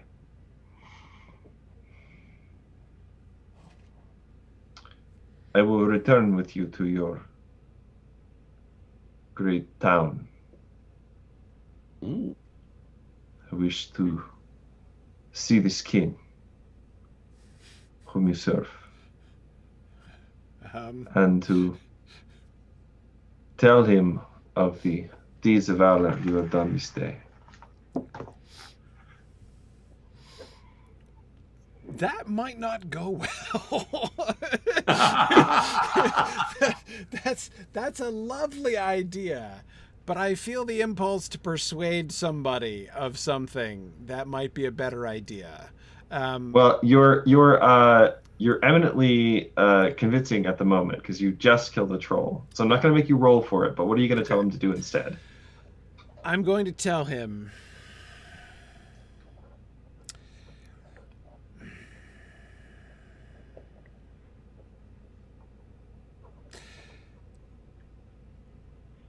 We appreciate your words, Imhar. But as you see, as you know, our people are not friends with your people. And we fear that your presence in our city might be misunderstood, and we would not see you come into danger. I am a stranger at the big town. I do not know people there, and cannot speak for them. Many, I fear, may perhaps be like those others who were here before us. I would not see the friendship we have won this day in our fight together sullied by any actions that I cannot foresee or prevent. But if you would tell your people of our work together this day, so that your people might know that there are those of us among the Eorlingas who are people of honor and who will work with your people when there is a need, we would be pleased to know that you are speaking of us.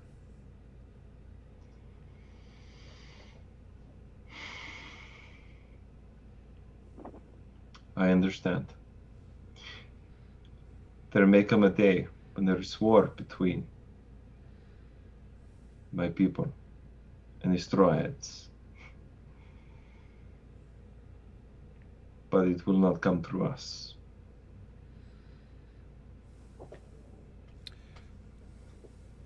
Hey, guys, should we ask him about the wolf thing, guys? Like the missing horses? And I guess the missing horses was probably just this dude, right?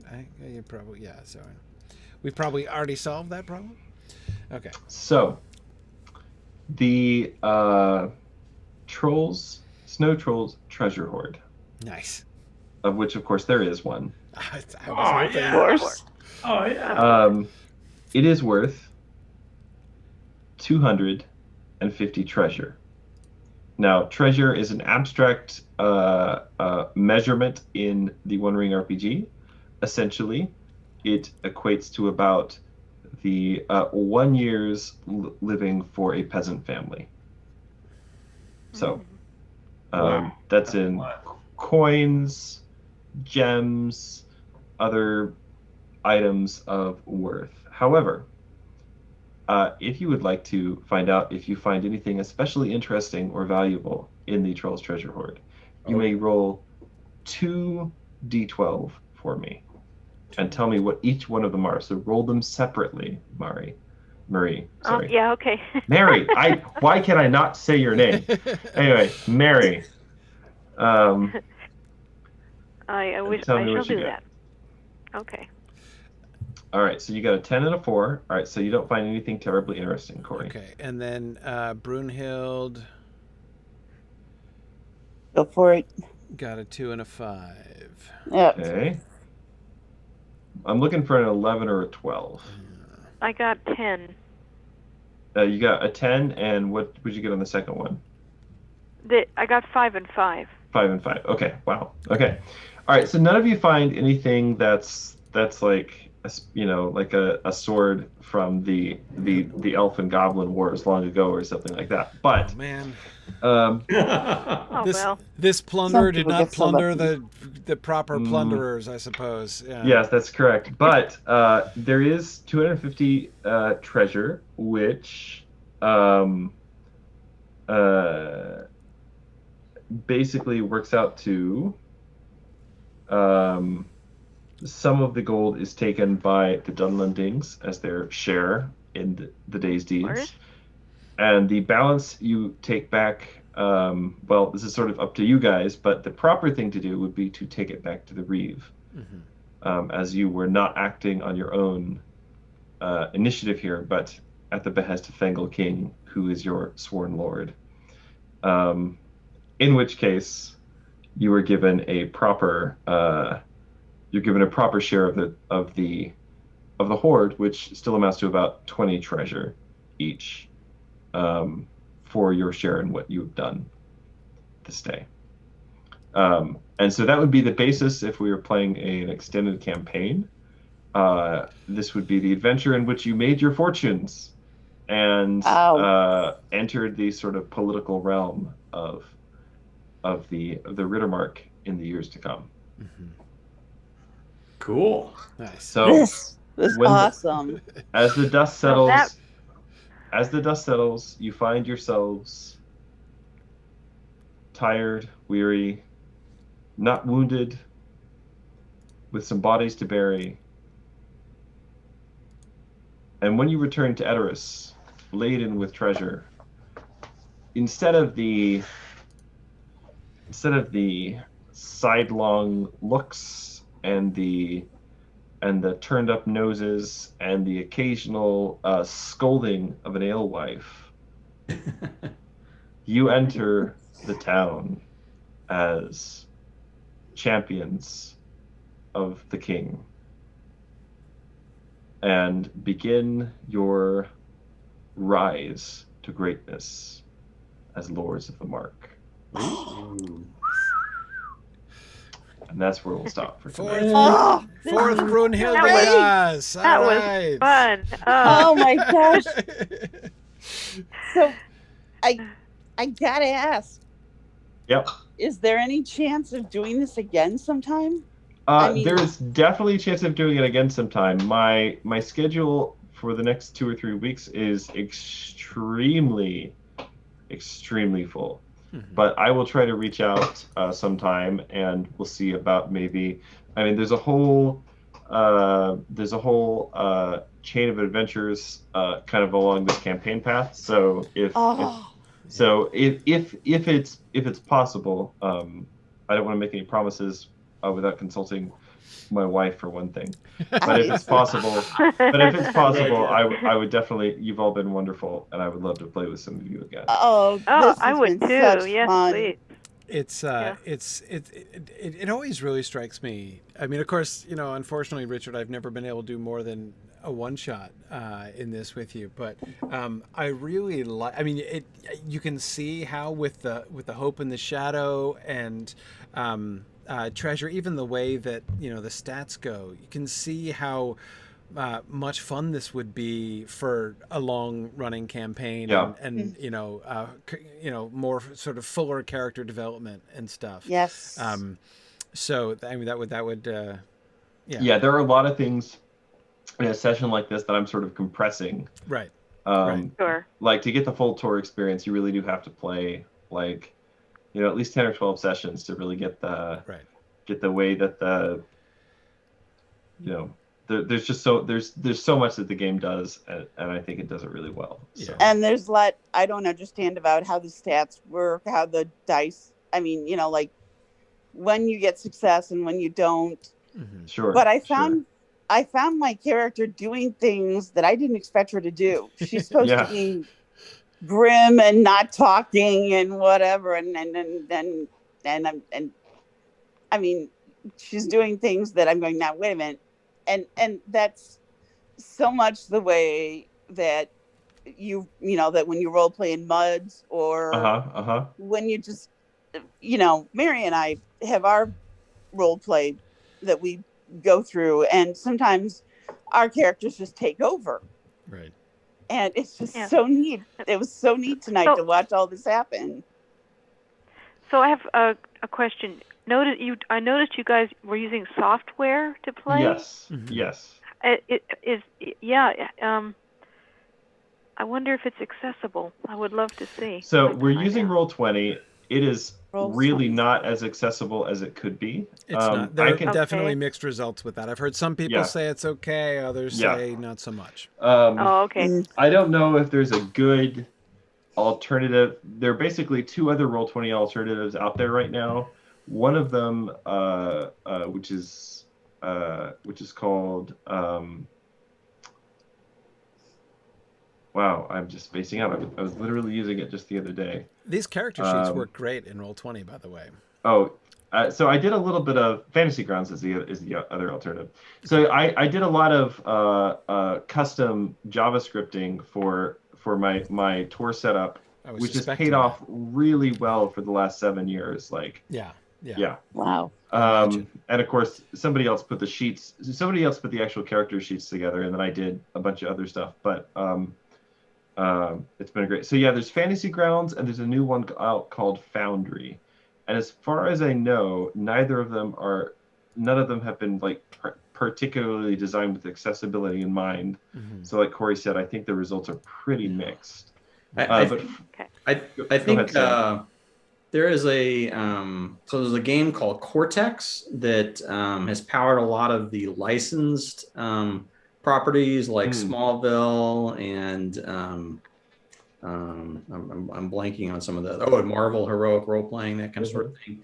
And they're coming out with an app this year, and just knowing that development team, because they're the same folks that do D&D Beyond, it would not surprise me if they make it fairly accessible. And like the One Ring, it's a very narrative oriented game. It's not like D&D 5th edition is very much more of a chessboard kind of game where it matters if you're 5 feet away or 10 feet away.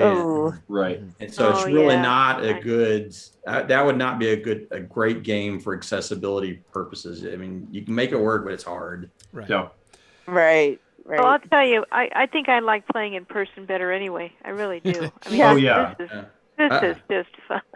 Another game that I think is really good from an accessibility perspective is Fate. So Fate and Cortex are both very narrative games where the mechanics you have to learn are not that much. There's not, Cortex. What's that? I haven't seen Cortex. I've heard something about Fate. Yeah, Fate. So Fate's probably better known than Cortex. But these are both they're called story games, which is a type of role playing game that's a lot more focused on the story and less on mechanics. Your character sheet you could have in your brain. You don't have to. Right. Not this big complex thing. So anyway, there's some of the games are better than others about this in terms of accessibility. Another one that I think would actually be pretty good in terms of accessibility would be Numenera. That's a good which is a system. I don't think Cypher. Well, I also don't think Fate does long-term play really well. Mm-hmm. Like Fate is like good for a pickup game, but I don't think you could get like a 7-year campaign out of those mechanics. Like I feel like you'd wear yourself out. Or maybe that's just my feeling, but same thing. I played like a 3-year game in Numenera once, and basically what we all came away with was the setting was awesome, and then as we sort of got to the end of what the mechanics were designed to do, we started having to make up our own mechanics to keep the game engaging, Right. So the longer you play a game, I think the more important it is to have some level of mechanical depth and complexity. And somehow the One Ring manages to walk this really, really good balance of all of that. but I think Numenera, for accessibility purposes, because basically everything in Numenera is everything in Numenera is just a level. Now, And is this a Windows game or is this an Apple game? No, it's a tabletop role playing game. Oh, tabletop role play. Okay. It's a tabletop role playing game, and you basically everything is a level, and one level is every 3 on a d20. So you roll a 20-sided die, and if you're fighting a level 3 monster, then you need to roll a 9 or above to hit. So it's just like it's really, sense. really, really straightforward like that. So makes sense. Yeah, thank you all so much for playing tonight. You were all delightful. I will just say, I would just say that originally, the way that the murder whispers were speaking to the troll was that if anybody walked in with like, let's say, murder in their heart, or at least like really strong, ill feelings towards your Dunlending friends. Mm-hmm. That when you actually got to the troll, I was going to have that person make a corruption test, and the whispers were going to sort of like pick up on that malice, and the troll was going to just like wreck the Dunlendings right at the start, which would have made the fight a lot harder for you guys. Ooh. But you guys got along with them really swimmingly, and so I wasn't going to do anything with that, and then Corey was like, how do we get the troll to attack Ulfar? And I was like, am I counting that? Yeah, I'm going to count that. That's so funny. So yeah. So anyway. Well, I was trying to figure out, okay, wait a minute. We've got Ulfar and how, I had just said the one who fight the enemies who fight against one another. Yeah. But yet I'm going, wait a minute. Ulfar is more of an enemy to us right now than the Dunlendings are. So that would have probably been a more interesting call for me to make, would have been like to saddle you guys with how do we deal with Ulfar, but I was just sort of like, well, I already had this other thing planned, and I feel like Corey just said it. So no, I loved it. So I'm curious, Richard, is this a game that this adventure, did you write this adventure, or is this a so the adventure is based on the first O's of the Rittermark adventure. Okay. And then I added some stuff. Okay, cool. And moved some other stuff around. So I could not tell what you wrote and what was written. I was trying to figure that out. Yeah. Well, I could not. So this is sort of my standard if I'm going to, because everyone likes Rohan because it's awesome, and like that's when people immediately get excited about playing the One Ring. I'm like, well, you could be a writer of Rohan, and they're like, wait, I remember that from the movie. And so this is sort of my introductory adventure for people to the system a lot of times. So I've run it lots of times, and I've kind of tweaked things over the years. And you guys are not the first people to play these particular set of characters, but it's really fun to see how everyone picks up on like the little cues on those 1 or 2 page summaries that I send out of the characters, and like comes up with their own interpretation of how to play them. So yeah. So all right, well, thanks everyone. You guys were just delightful. This was really fun. And is this is the Twitch stream, is that available afterwards, or it will be actually available on Twitch and the Signum YouTube channel as well. Oh, nice. Right. Yeah. Very good. Cecilia likes that idea. Well, and actually Twitter and Facebook too, but it's mostly all the things. It's everywhere. Things. Yeah. Do we have anyone watching on Twitch tonight? Do you know? Oh yeah. Actually, sorry, I've been kind of selfishly chatting with the folks on the that's great. Twitch as well. So yeah. That's great. I'll have to pop over there and see what's in the chat. So. Yep. Hi, Twitch people. Yeah. Absolutely. All right. Well, good night, everyone. I'm going to go to bed. I have panels to moderate in the morning. Go ahead. Oh, Go ahead, Corey. All right. Very good. Thank you so much. Good much. night, and thanks again. Good night, everybody. Thank you. See you guys. Bye. Bye. Bye.